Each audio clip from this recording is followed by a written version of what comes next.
Thank you, sir. Thanks for the nice introduction and the blessings of the elders. So, with the permission of committee, I would like to go with the class. So ఈరోజు నాకు ఇచ్చిన అవకాశం నాడీ వ్యవస్థ గురించి చెప్పని ఒక చిన్న అవకాశం ఇచ్చారు. నాడీ వ్యవస్థను నాకున్న పరిజ్ఞానం మేరకు పూర్తి స్థాయిలో అవగాహన కలిగే విధంగా చెప్పడానికి ప్రయత్నించండి. మీరు కూడా అదే విధంగా అర్థమవుతుందనే భావనలో నేను ఉన్నాను. రెండవది ఆల్రెడీ చెప్పాను ఇదివరకు, స్వతహాగా స్లైడ్స్ టైప్ చేసాం కాబట్టి టైపింగ్ ఎర్రర్స్ అక్కడక్కడ ఉండొచ్చు, అన్యదా భావించకండి, దయచేసి మన్నించండి. సో నాడీ వ్యవస్థ మొదటి స్లైడ్ చూస్తేనే మనకు కొంత అవగాహన వస్తుంది. దీనిలో నాడులు, వెన్నుపాము, మెదడు అనేటి భాగాలుగా ఉంటాయని క్లియర్గా ఉండడానికి కోసం అనేసి మొదటి స్లైడ్ తయారు చేశాం. Next, that is a small quotation.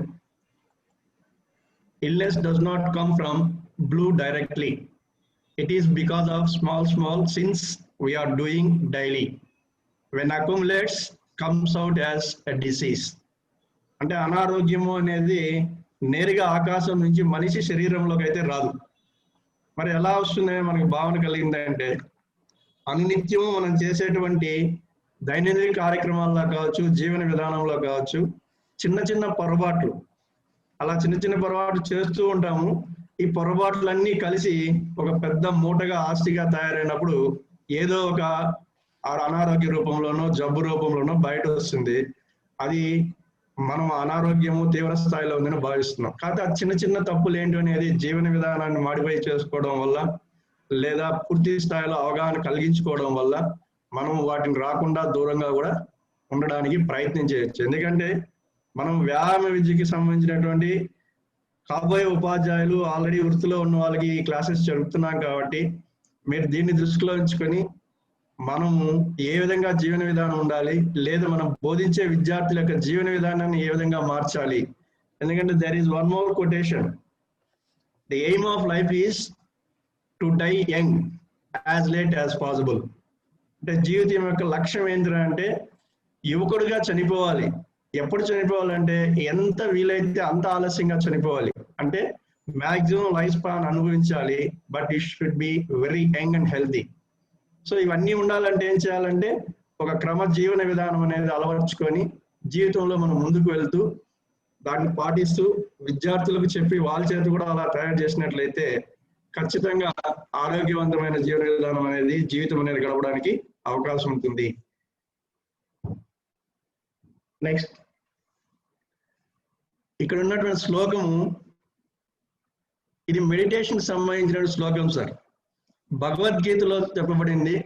అంటే మెడిటేషన్ గురించి పతంజలి గారు రాశారు అని మనకు అన్నిటికీ తెలుసు. కానీ దానికన్నా ముందే భగవద్గీతలో భగవంతుడు శ్రీకృష్ణునికి చెప్తూ ఈ యొక్క ధ్యానం ఏ విధంగా మనం అలవర్చుకోవాలి, దానికి ఎలాంటి పొజిషన్ ఉండాలనే దానికి చెప్పే దాంట్లో ఒక శ్లోకం ఇది. సమం కాయ శిరోగ్రీవం దారే ఎన్నచలం స్థిరం సంప్రేక్ష నాసికాగ్రం స్వదిశ నవలోకయ. ఇక్కడ సమం కాయ శిరోగ్రీవం అంటే కాయము అంటే శరీరము, శిరో అంటే శిరస్సు, గ్రీవము అంటే వెన్నెముక. అంటే ఈ మూడు కూడా తల నుంచి మనం కూర్చునే స్థాయి వరకు ఉన్నటువంటి శరీర భాగము, వెన్నెముక అన్నీ కూడా ఒకే రేఖలో ఉండాలి, ఒకే సమంగా ఉండాలి. అందుకే మనకు చెప్పేటప్పుడు చెప్తాం, బీ ఇన్ ఎరెక్ట్ పొజిషన్. చాలా యాక్ట్ గా ఉండండి, చక్కగా కూర్చోండి, ఒకే లైన్ లో ఉండాలని. అలా కూర్చొని స్థిరంగా ఉండాలి, కదలకుండా స్థిరంగా కూర్చొని మన యొక్క ధ్యాసను ముక్కు యొక్క కొన భాగంలో అంటే అగ్రభాగంలో ధ్యానం ఉంచి కళ్ళు మూసుకుని మనం చేసినట్లయితే you can achieve the meditation point very easily. So there are some more shlokas in this regard. మొత్తం ఒక 12 శ్లోకాలు చెప్పారు మెడిటేషన్ ఎలా చేయాలి అనేది. ఇప్పుడు మనం చేసుకున్నటువంటి ఈ యొక్క ఈరోజు క్లాస్ నాడీ వ్యవస్థకు సంబంధించి ఇది కొంచెం సమమైనటువంటి శ్లోకం కాబట్టి దీన్ని తీసుకొచ్చాను. ఎందుకంటే మొత్తం నాడీ వ్యవస్థ అనేది ఒక మెయిన్ రోల్. అంటే ఈ విధంగా మనం భగవద్గీత ప్రకారం నన్ను చెప్పమంటే నాకు తెలిసింది ఏంటంటే, మెదడు అనేది శ్రీకృష్ణుడు అయితే, వెన్నెముకలో లేదా వెన్నుపాములో ఉన్నటువంటి 5 భాగాలు పంచపాండవులు అయితే, మెదడు నిర్దేశం ప్రకారం ఈ 5గురు తమ కార్యక్రమాలను నిర్వర్తించి భారత యుద్ధంలో జయం పొంది ఉన్నతమైన రాజ్యాన్ని సంపాదించుకోగలిగారు. So the brain is more important aspect which guides you unless you feed very positively. మనం వాటికి ధనాత్మకమైనటువంటి ఆలోచనలు, ధనాత్మకమైనటువంటి జీవన విధానాన్ని మెదడుకు అందిస్తే అదే ప్రతిచర్య రూపంలో మనకు అందించబడి మన యొక్క జీవన విధానాన్ని ముందుకు తీసుకెళ్తుంది. నెక్స్ట్, తొలుత శ్రమ, దాని తరువాత దానితో పాటు అర్థవంతమైన మాటలు, ఈ రెండు ముఖ్యమైన ప్రేరణలు యాంగిల్స్. ఇది చూసినట్లయితే ప్రాచీన కాలంలో చెప్పబడినటువంటి ఇది మానవుని యొక్క జీవన పరిణామ విధానాన్ని మనం చూసినట్లయితే ఈ జీవ పరిణామ సిద్ధాంతంలో అత్యంత ఉన్నతమైన స్థాయికి ఎదిగినటువంటి భాగం ఏదరా అంటే మెదడు. చాలా ఉన్నతమైన స్థాయికి ఎదిగింది పరిణామ సిద్ధాంతాల ప్రకారం తీసుకుంటూ వస్తే. కాబట్టి ఈరోజు అనేకమైనటువంటి శాస్త్ర పరిశోధనలు, అనేకమైనటువంటి ఈ యొక్క ఇన్వెషన్స్ అన్ని కూడా జరుగుతున్నాయి. సో ఇక దానిలో మొదటగా చెప్పింది ఏంటంటే తొలుత శ్రమ, అంటే మొదట కష్టపడాలి, దాని తరువాత దానితో పాటు అర్థవంతమైన మాటలు. అంటే శ్రమతో పాటు శ్రమ తరువాత కూడా ఏంటంటే కమ్యూనికేషన్ ఈజ్ వెరీ ఇంపార్టెంట్. ఈ రెండే మనిషికి ముఖ్యమైన ప్రేరణలు కలిగిస్తాయి. అలా చేయగలిగినప్పుడు, ఎందుకంటే you should be aware of your work. నువ్వు ఏం చేయాలో దాని గురించి నీకు బాగా తెలిసి ఉండాలి. దానితో పాటు ఏం చేస్తున్నావో ఎలా చేయాలో అనేది సంక్షిప్తమైనటువంటి సమాచారాన్ని కూడా మనం అందించగలిగినట్లయితే అది ఒక ప్రేరణ కలిగిస్తుంది. ఈరోజు ఈ క్లాసులు నిర్వహిస్తున్నారంటే విద్యార్థులకు ఒక ప్రేరణ కలిగించాలని. ఆ ప్రేరణ కలిగించాలంటే శ్రమ అంటే చెప్పేటువంటి అధ్యాపకులందరూ కూడా వారి స్థాయికి తగినట్టు తమకు వంతైనటువంటి మెటీరియల్ని ప్రిపేర్ చేసుకుని దానితో పాటు ఏ విధంగా చెబితే అర్థమవుతుందో అనేది చెప్పడం వల్ల విద్యార్థులకు కూడా ఒక ప్రేరణ కలుగుతుంది. నెక్స్ట్ కొటేషన్ చూసినట్లయితే, మానవుని మస్తిష్కము ఆలోచనకు మాటకు భౌతిక మూలము. అంటే మానవుని యొక్క మస్తిష్కము అంటే మెదడు ఆలోచనకు మాటకు, మనకు వచ్చేటువంటి ఆలోచన ఏం చెప్తున్నాను అనే మాట, ఈ రెండింటికి కూడా భౌతిక మూలము. It is a root cause. What is the root cause means brain is the root cause for the thoughts and the communication. It was derived by Ivan Pavlov ఆ విధంగా చెప్పబడింది. సో ఈ రెండు చూస్తే ఏమవుతుందంటే మెదడు యొక్క ఇంపార్టెంట్, అదేవిధంగా మన యొక్క సమాచార విశ్లేషణ, సమాచారాన్ని అందించే విధానము మనిషి యొక్క ప్రేరణకు, ఎదుటి వ్యక్తిని ప్రేరేపించడానికి చాలా ఉన్నతమైనదిగా భావించబడినది. Next,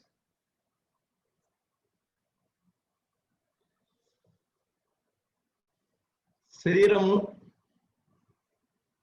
1 minute.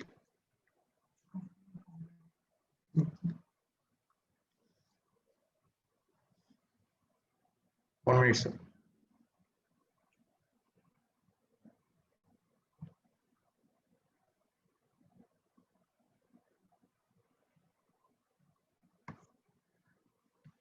శరీర భాగాల పనితీరును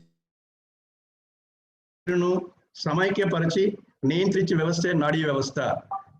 శరీర భాగాల పనితీరును సమైక్యపరిచి నియంత్రించే వ్యవస్థే నాడీ వ్యవస్థ. అంటే మనకు శరీరంలో ఉన్నటువంటి వివిధ అవయవాలు, భాగాలు, శరీర భాగాలు, వ్యవస్థలు, అదేవిధంగా మనం ఇప్పటి వరకు చాలా వ్యవస్థల గురించి తెలుసుకున్నాము.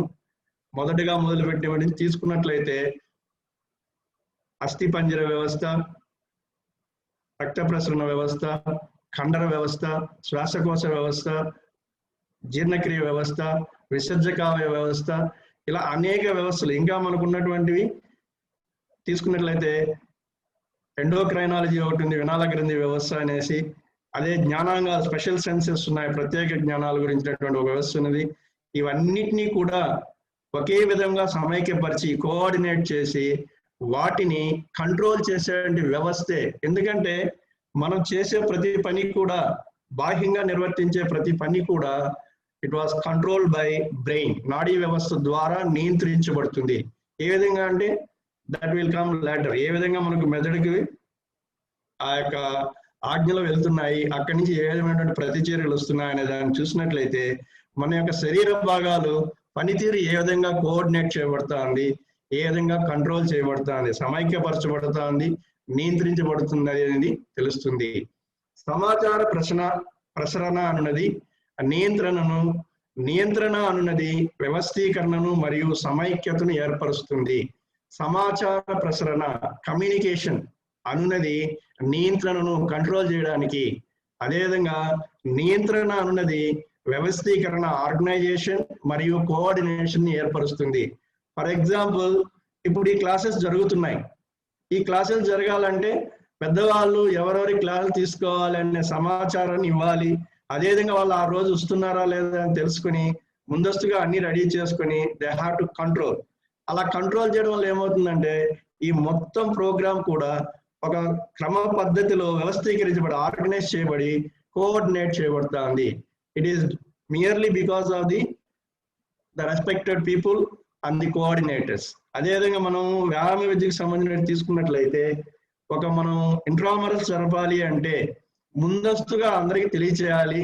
ఎందుకు, ఎవరు పార్టిసిపేట్ చేయాలి, ఎలా పార్టిసిపేట్ చేయాలి, గ్రూప్ లో ఎంతమంది ఉండాలి అనేది చెప్పడం వల్ల తీరా ఆ రోజు చంద్రు మేము ఆడతామనే ఇబ్బంది లేకుండా కంట్రోల్ చేయబడతారు.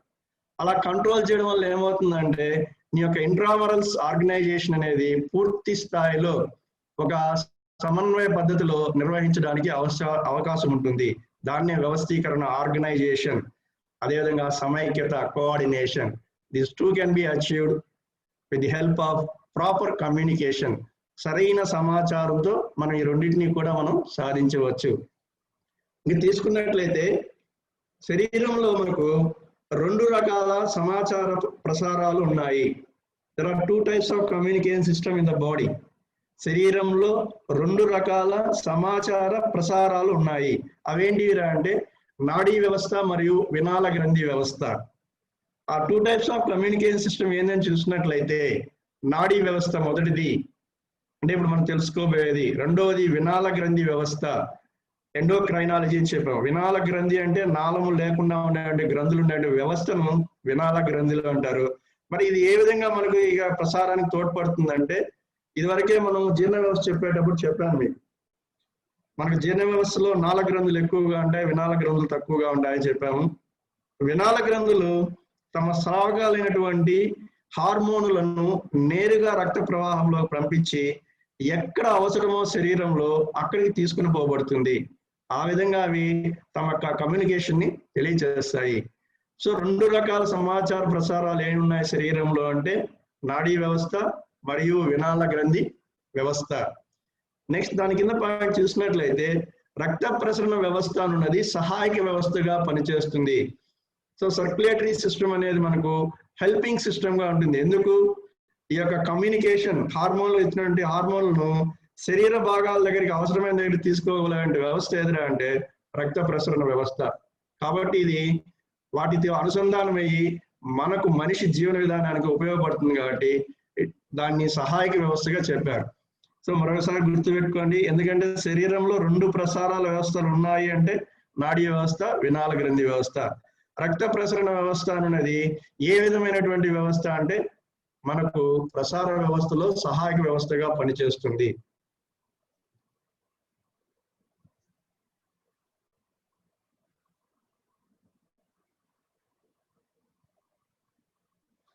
నాడీ వ్యవస్థ పరిచయం చూసినట్లయితే ఉద్దీపనను గ్రహించి వాటికి ప్రతిక్రియలను కలిగించి పూర్తి చేయుటకు సహకరించినది నాడీ వ్యవస్థ. ఉద్దీపనలు అంటే స్టిమ్యులిస్. ఉద్దీపనను గ్రహించి అంటే బాహ్యంగా వచ్చేటువంటి ఒక ప్రేరణలు కావచ్చు, స్టిమ్యులీలు కావచ్చు, మనకు వచ్చేటువంటి ఆ సెన్సెస్ అన్నింటిని కూడా గ్రహించి వాటికి ప్రతిక్రియలు రియాక్షన్ ఏ విధంగా ఉండాలి. ఫర్ ఎగ్జాంపుల్ మనం రోడ్లో నడుస్తూ ఉంటాం, సడన్ గా పెద్ద గాలి వస్తుంది. ఆ గాలి వచ్చినప్పుడు 2 రకాల మనం పనులు చేయడానికి ఉద్యమిస్తాం. ఏంటి రాజు అంటే మొదటిది తల దించుతాం, ఎందుకంటే కంట్లో మట్టి ఇట్లు పడకుండా. ఇంకా ఎక్కువగా నడితే కళ్ళకు అడ్డంగా చేతులు ఉంచుకుంటాం. సో ఇక్కడ ఉద్దీపన అనేది ఏంటంటే పెద్ద గాలి, వాటికి ప్రతిక్రియలు ఏంటంటే కళ్ళు మూసుకోవడం లేదా కళ్ళకు అడ్డంగా చేతులు ఉంచుకోవడం అనేది ఇక్కడ ప్రతిక్రియ. సో ఇక్కడ ఉద్దీపనను గ్రహించి it receives the stimulus from external environment and it develops the reaction for that and helps to complete the same thing. ఉద్దీపనను గ్రహించి వాటి ప్రతిక్రియలను కలిగించి అంటే రియాక్షన్స్ కూడా ఏం చేయాలనేది మనకు సిగ్నల్స్ ఇచ్చి అది కంప్లీట్ చేయడానికి ఏ భాగం చేత చేయబడుతుందో ఆ భాగానికి సమాచారాన్ని అందించి ఆ యొక్క క్రియను పూర్తి చేయడానికి పూర్తి స్థాయిలో సహకరించేదే నాడీ వ్యవస్థ. జ్ఞానేంద్రియాల పని, వాటికి ప్రతిక్రియలు. ఇక్కడ జ్ఞానేంద్రియాలు అంటే సెన్సరీ ఆర్గాన్స్. మనకు సెన్సరీ ఆర్గాన్స్ 5 ఉన్నాయని తెలుసు సార్. కళ్ళు, ముక్కు, నాలుక, చెవులు, చర్మము మొదలుకొని. ఈ జ్ఞానేంద్రియాలు పని, అవి జ్ఞానేంద్రియాలు కానీ ఏం పని ఉంటుందంటే ఇట్ రిసీవ్ ద సింగ్, కంటితో చూస్తున్నాం, ఇప్పుడు క్లాస్ చెవుతో వింటున్నాం, ఆ వినినది మెదడుకి తీసుకుని పోబడి ఏ విధమైన శబ్దాన్ని మనం వింటున్నాము అది మనకు పూర్తిగా అర్థమవుతుందా లేదా, దాంట్లో స్పష్టత ఉందా లేదా అనేది తెలియచేయడానికి ఉపయోగపడుతుంది ఈ యొక్క జ్ఞానేంద్రియాలు. ఆ జ్ఞానేంద్రియాల యొక్క పని రిసీవ్ చేసుకోవడం. వాటికి ప్రతిక్రియలు అంటే రిసీవ్ చేసుకునేది ఏ విధమైనటువంటి శబ్దము, ఆ యొక్క పదం యొక్క అర్థం ఏంటి, ఆ యొక్క బొమ్మ యొక్క రూపం ఏంటి, ఆ బొమ్మలో ఎన్ని వర్ణాలు ఉన్నాయి, వీటన్నిటినీ కూడా మనకు కంటి ద్వారా తెలియచేసి మనకు మానసికమైనటువంటి సంసిద్ధతను ఏర్పరుస్తుంది నాడీ వ్యవస్థ. నాడీ వ్యవస్థ శారీరక క్రియలను నిర్దేశించి, నియంత్రించి మరియు సమన్వయపరుస్తుంది. సో ఇప్పుడే చెప్పుకున్నాం, గాలి వస్తుంది, కళ్ళు మూసుకోవడం లేదా చేతులు అడ్డం పెట్టుకోవడం అంటే శారీరక క్రియలు నిర్దేశిస్తుంది, నువ్వు చెయ్యి అడ్డం పెట్టుకో అని చెప్తుంది. ఎంతవరకు పెట్టుకోవాలో అంతవరకే చెయ్యిని అడ్డం ఉంచుకుని సమన్వయపరుస్తుంది, కోఆర్డినేట్ చేస్తుంది. అందుకే ఇక్కడ బ్రాకెట్లో రాస్తాం. So nervous system regulates, controls and coordinates the bodily actions. శారీరక క్రియలను నిర్దేశిస్తుంది, ఏం చేయాలో చెప్తుంది, ఎంతవరకు చేయాలో చెప్తుంది, ఎలా చేస్తే అది క్లియర్గా ఉంటుందో కోఆర్డినేట్ చేస్తుంది.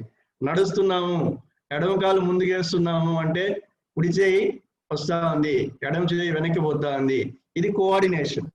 ఆ యొక్క కోఆర్డినేషన్ లేనట్లయితే శరీరంలో స్పష్టత అయినటువంటి కదలిక ఉండదు, లేదా ఆ కదలికలో అందం ఉండదు. సో ఇవన్నీ కూడా రావాలంటే సరైన సమయంలో సరైన ప్రతిక్రియ అనేది నాడీ వ్యవస్థ నిర్దేశిస్తుంది. తదనుగుణంగా మనము శారీరక భాగాలు పనిచేస్తూ ఉంటాయి.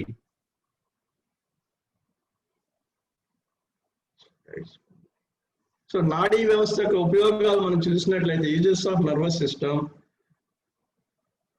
వ్యక్తులను పరిసరాలకు మరియు మార్పులకు ప్రతిస్పందించే విధంగా చేస్తుంది.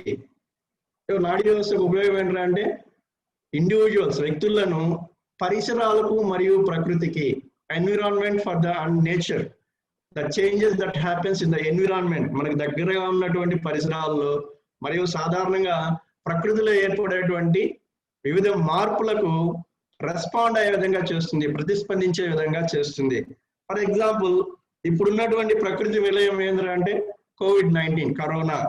మరి కరోనా వచ్చిన ప్రకృతి మార్పులు, వీటికి ప్రతిస్పందన ఎలా ఉందంటే there is a heavy communication from the governments.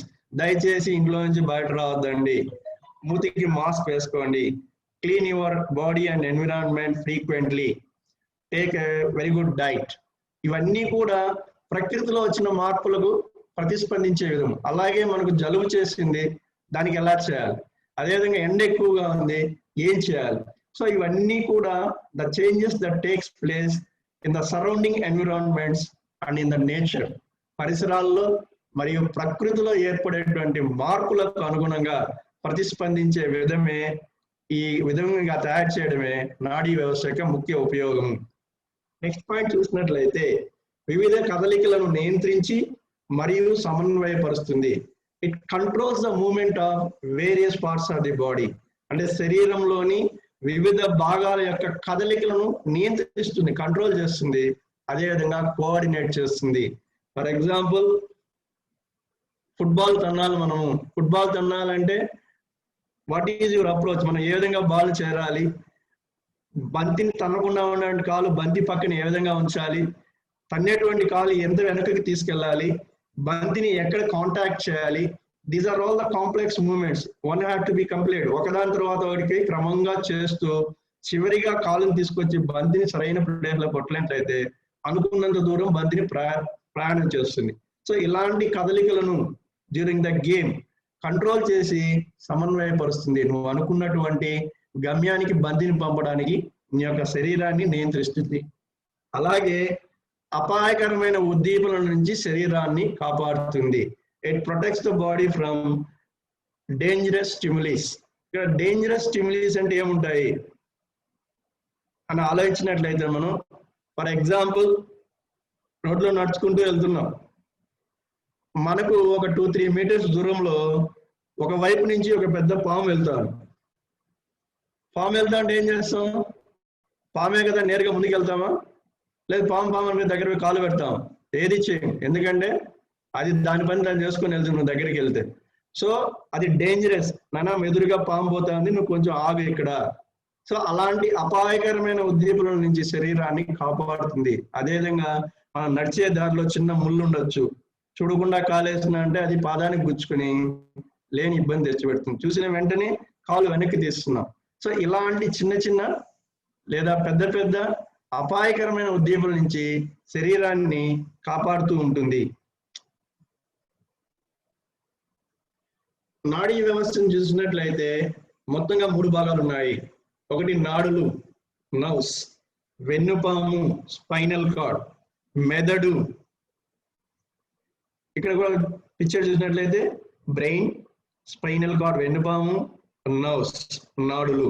ఈ 3 అతి ముఖ్యమైన భాగాలు మన యొక్క నాడీ వ్యవస్థలో. దీనిలో మొదటిగా మనం తీసుకున్నట్లయితే నాడులు. ఈ నాడులు అనేటివి ఒక టెలిఫోన్ స్టేషన్ లాగా పనిచేస్తాయి. మెదడు పనిచేస్తుంది. నాడులు అనేటివి ఆ యొక్క టెలిఫోన్ కేంద్రంలో ఉన్నటువంటి తీగల్లాగా పనిచేసి సమాచారాన్ని బయట నుంచి ఒక ఫోన్ నుంచి వచ్చినటువంటి విషయాల్ని టెలిఫోన్ కేంద్రానికి చేరుస్తాయి. అక్కడి నుంచి తిరిగి ఏ ఫోన్కి అయితే వెళ్ళాలో, ఏ ఇంటికి అయితే చేరాలో తిరిగి అక్కడి నుంచి ప్రసారం చేస్తాయి. సో ఇక్కడ టెలిఫోన్ ఎక్స్చేంజ్ లో పనిచేస్తాయంటే నాడులు తీగల వల్లే నాడీ కేంద్రకాలు, ప్రసార కేంద్రకాల వల్లే పనిచేస్తాయి. నాడీ కేంద్రం అంటే the nucleus of the neuron. నాడుల్లో ఉన్నటువంటి న్యూక్లియస్ సెంటర్లో అనేది అనలైజ్ చేయబడి ఏ వైపుకు పంపించాలి, అది జ్ఞాన నాడియా లేదా చాలక నాడియా, ఏ విధంగా దాన్ని పంపించాలి అనేది ప్రసారం చేసిన తర్వాత ఆ సెంట్రలైజ్ లో అనలైజ్ చేయబడిన తర్వాత దాన్ని ముందుకు పంపడానికి ప్రయత్నిస్తుంది. నాడులు అనేటివి శరీర ధర్మాలను, క్రియలను నియంత్రించి వ్యవస్థీకరిస్తాయి. సో ఈ nerves can control what it controls the physiological actions of the body. శరీర ధర్మాలను అంటే రకరకాల ధర్మాలు శరీరంలో జరుగుతున్నాయి, రకరకాల వ్యవస్థలు ఉన్నాయి. కొన్ని మన నియంత్రణలో ఉండేవి ఉన్నాయి, కొన్ని అనియంత్రణంగా సహజంగా జరిగేటువంటి క్రియలు ఉన్నాయి. ఫర్ ఎగ్జాంపుల్ శ్వాస తీసుకోవడము, ఊపిరితిత్తుల్లో రక్తము వాయు మార్పిడి జరగడము, గుండె నిరంతరము కొట్టుకోవడము, మూత్రపిండాలు తమ యొక్క ప్రక్రియను వడబోత కార్యక్రమాన్ని నిరంతరంగా చేయడము, జీర్ణ వ్యవస్థలో ఆహారము పెరిస్టాలిక్ కదలిక ద్వారా కదలడము, ఇవన్నీ అనియంత్రితంగా జరుగుతూనే ఉంటాయి, మనకు సంబంధం లేదు. అయినా కూడా దట్ క్యాన్ బి కంట్రోల్. దేని వల్ల కంట్రోల్ చేయబడతాయి అంటే నాడీ వ్యవస్థ వల్ల. ఇవి కంట్రోల్ చేయబడి పూర్తి స్థాయిలో అవి తమ యొక్క పనిని నిర్వర్తించే విధంగా వ్యవస్థీకరిస్తాయి, ఆర్గనైజ్ చేస్తాయి. So nerves can help to perform the bodily physiological and physiological actions and they may be controlled and organized. ఈ యొక్క నాడులు అనేవి బంధన కణజాలం పొరచే కప్పబడిన నాడీ తంతువుల కట్టలు. ఇక్కడ బంధన కణజాలము అంటే కనెక్టివ్ టిష్యూస్. కనెక్టివ్ టిష్యూ అంటే ఒకదానితో ఒకదాన్ని కలుపుతూ ఉంటుంది కాబట్టి బంధన కణజాలము. ఎందుకంటే నాడులు అనేటివి శరీరంలో లేని భాగం ఉంటుండదు, ప్రతి భాగాన్ని తను కలుపుతూ ఉంటుంది కాబట్టి దాన్ని బంధన కణజాలంతో ఏర్పడినటువంటి తంతువుల కట్టలు. It is a bundle of nerve fibres. So నరాలు అనేటువంటివి, నాడులు అనేటువంటివి అంటే వివిధ రకాలైన నాడీ తంతువుల యొక్క కట్టలనే మనం నాడులు అంటున్నాము. నాడీ కణాలు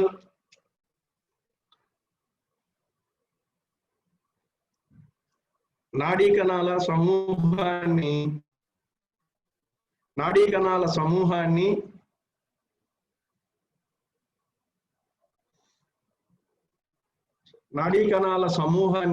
నాడులు అంటారు.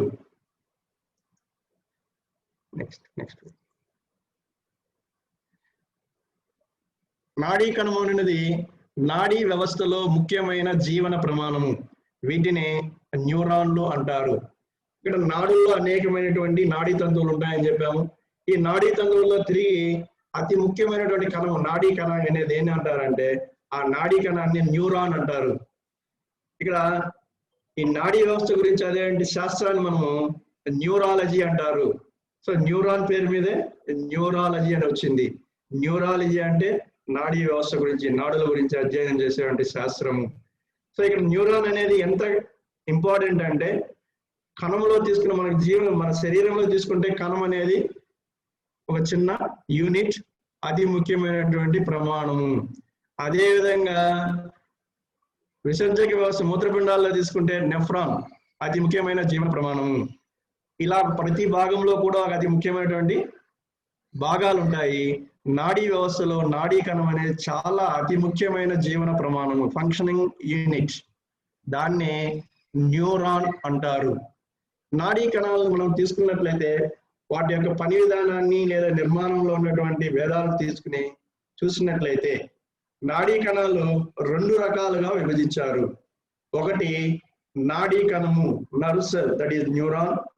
రెండవది గ్లియల్ కణాలు లేదా న్యూరోగ్లియల్ కణాలు అంటారు. నాడీ కణము లేదా గ్లియల్ లేదా న్యూరోగ్లియల్, న్యూరో అంటే నాడీ అనే, సో గ్లియల్ కణాలు లేదా న్యూరోగ్లియల్ కణాలు అంటారు. నాడీ కణం వచ్చేసి చూసినట్లయితే నాడీ కణము అనేది నాడీ వ్యవస్థలో ముఖ్యమైన జీవన ప్రమాణం. ఇదివరకే చెప్పుకున్నాం. ఇది శరీరంలో అతి పొడవైన కణము. సో ఉన్న కణాల్లోకంతా పొడవైన కణము ఏదిరా అంటే నాడీ కణము. దీని యొక్క ముఖ్య విధి చూసినట్లయితే వార్తలను గ్రహించి విశ్లేషించి ప్రతిచర్యలను ఉత్పత్తి చేస్తుంది.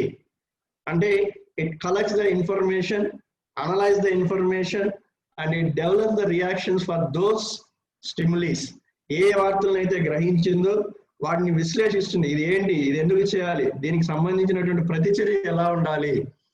ఫర్ ఎగ్జాంపుల్, మనము భోజనానికి కూర్చుంటాం, అమ్మ మనకు అన్నం వడ్డిస్తుంది, వడ్డించింది కదా అని వెంటనే చేయబెడతాం అన్నంలో. అది వేడిగా ఉందనుకో చూడం, మనం నేరే చేయబెట్టేస్తాం. వేడిగా ఉందంటే ఏం చేస్తున్నాం, వెంటనే చేయి వెనక్కి తీస్తున్నాం. అలానే అన్నంలో చేయబెట్టి కలపడం లేదు, ఎందుకు చేయి కాలుతుంది కాబట్టి ఇంకా ఎక్కువగా.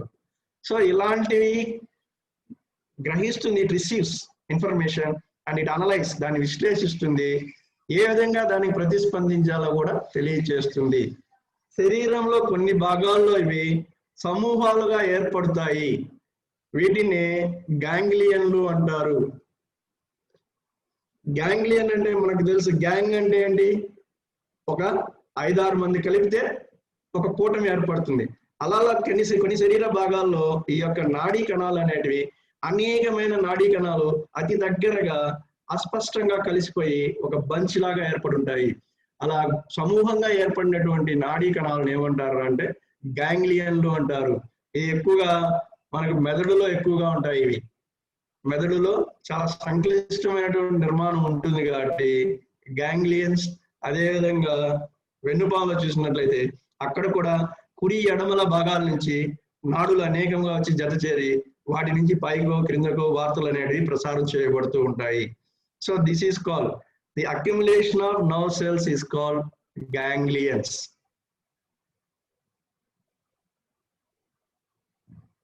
గ్లియల్ లేదా న్యూరోగ్లియల్ కణాలు ఇవి హెల్పింగ్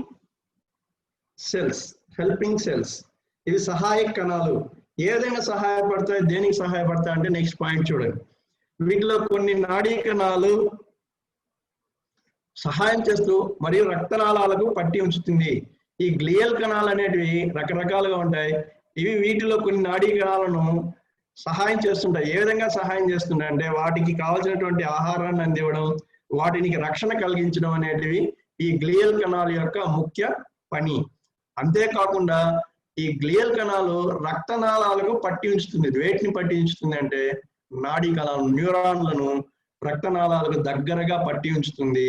అదేవిధంగా నాడీ కణాలకు, న్యూరాన్లకు కావాల్సినటువంటి పోషక పదార్థాలను అందిస్తూ వాటిని రక్షిస్తూ ఉండేటువంటి డ్యూటీ గ్లియల్ కణాలది. దీంట్లో మరికొన్ని కణాలు రక్షణ కలిగిస్తాయి.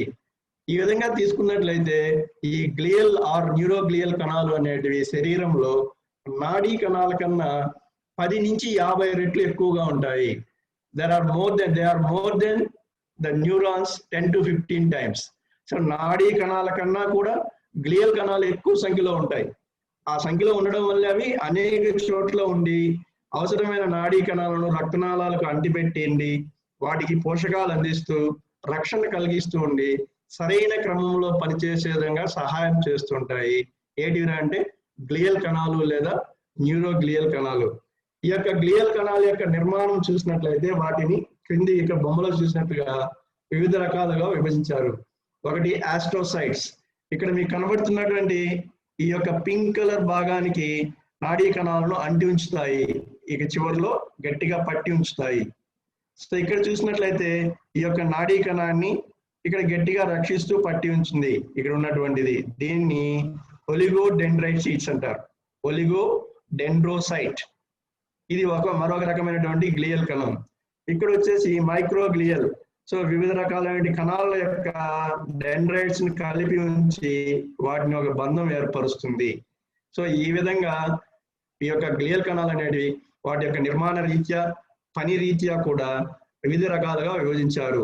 ముఖ్యంగా 3, దాంట్లో ఒకటి ఆస్ట్రోసైట్, రెండోది ఒలిగోడెండ్రోసైట్స్, మూడోది మైక్రోగ్లియా.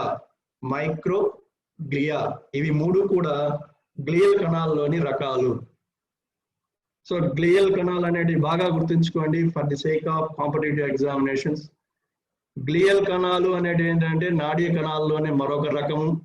ఇవి నాడీ కణాలు అయినటువంటి న్యూరాన్లకు ఇవి తమ యొక్క వంతు పోషకాలను అందిస్తూ రక్షణ కలిగించడానికి వీటికి ముఖ్యమైన ఉపయోగము.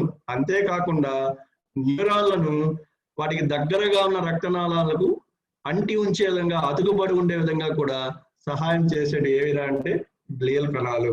దాంట్లో 3 రకాలు: ఆస్ట్రోసైట్, ఒలిగోడెండ్రోసైట్స్, మైక్రోగ్లియా.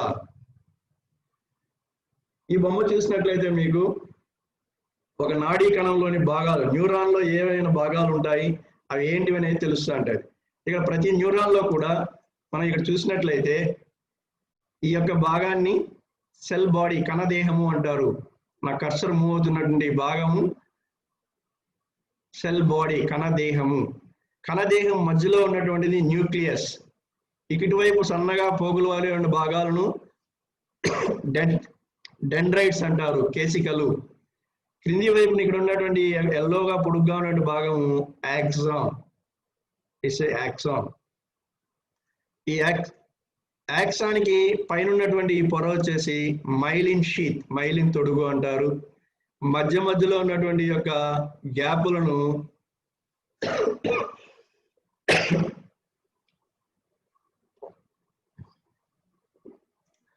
ఈ యొక్క ఖాళీలను రణవీర్ కనుపులు లేదా నోడ్ ఆఫ్ రణవీర్.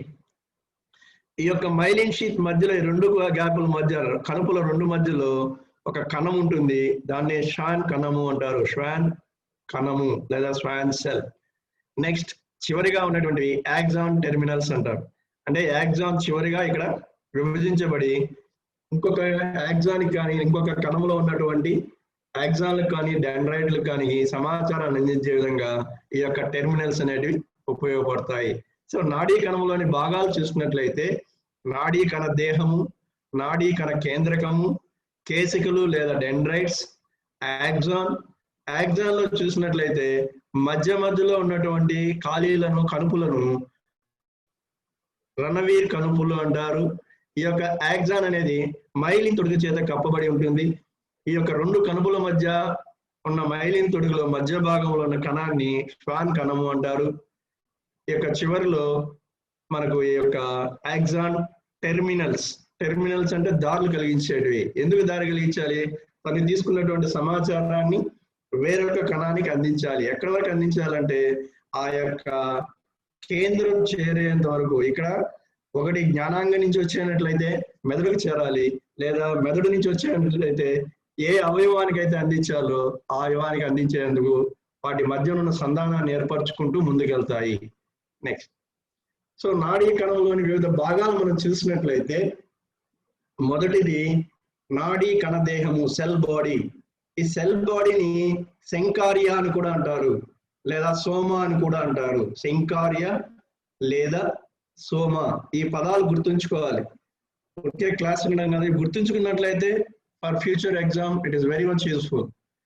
దీనిలో ఇతర కణాల వలె కణాంతర పదార్థములు అన్నీ ఉంటాయి. ఈ నాడీ కణంలో కూడా సాధారణ కణంలో ఉన్నట్టు అన్ని పదార్థాలు కూడా ఉంటాయి. న్యూక్లియస్ ఉంది, రైబోజోమ్స్ ఉంటాయి, అదేవిధంగా ఇతర కణాంతర పదార్థాలు అన్నీ కూడా ఉంటాయి. అనగా కేంద్రము అంటే న్యూక్లియస్, గాల్జీ పదార్థము, నిశ్చల్ పదార్థములు మొదలుగున్నవి. ఈ గాల్గి అనేది చూసినట్లయితే యాక్చువల్ గా మొదటగా ఒక గాల్గిని చూసినప్పుడే గాల్గి అనే అతను ఈ యొక్క నాడీ కణాన్ని, గాల్గి అనే దాన్ని నాడీ కణంలో కనుగొన్నాడు. కాబట్టి దానికి గాల్గి అని పేరు పెట్టారు. First Golgi was seen in the neuron. కణాంతర పదార్థములను సైటాన్ అంటారు. మనం మొదటి పాఠం తీసుకున్నట్టే కణము అనేటువంటి పాఠ్యాంశాన్ని గుర్తు చేసుకున్నట్లయితే కణములో ఉన్నటువంటి మొత్తం పదార్థాలను సైటోప్లాజం అంటారు. అంటే కణాంతర పదార్థాలన్నీ కూడా సైటోప్లాజం, కణము లోపల ఉండే పదార్థాలు. అదేవిధంగా న్యూక్లియస్ బయట ఉండే పదార్థాలను ప్రోటోప్లాజం అని, న్యూక్లియస్ లోపల ఉండే పదార్థాలను న్యూక్లియోప్లాజం అని అంటారు. సో ఈ విధంగా నాడీ కణము లోపల ఉన్న మొత్తం పదార్థాలను సైటాన్, ఇక్కడ సెల్ అంటే సైట్, ఆన్ అంటే పదార్థాలని, సైటాన్. వెలుపల వైపు కణదేహం యొక్క వెలుపల వైపు చూసినట్లయితే డెండ్రైట్స్ అంటే నాచికలు మరియు యాక్సాన్లు ఉంటాయి. కణ కేంద్రకము, న్యూక్లియస్ ఆఫ్ ది న్యూరాన్ తీసుకున్నట్లయితే దీనిలో ఉన్నటువంటి పదార్థములను పెరికేరియన్ అంటారు.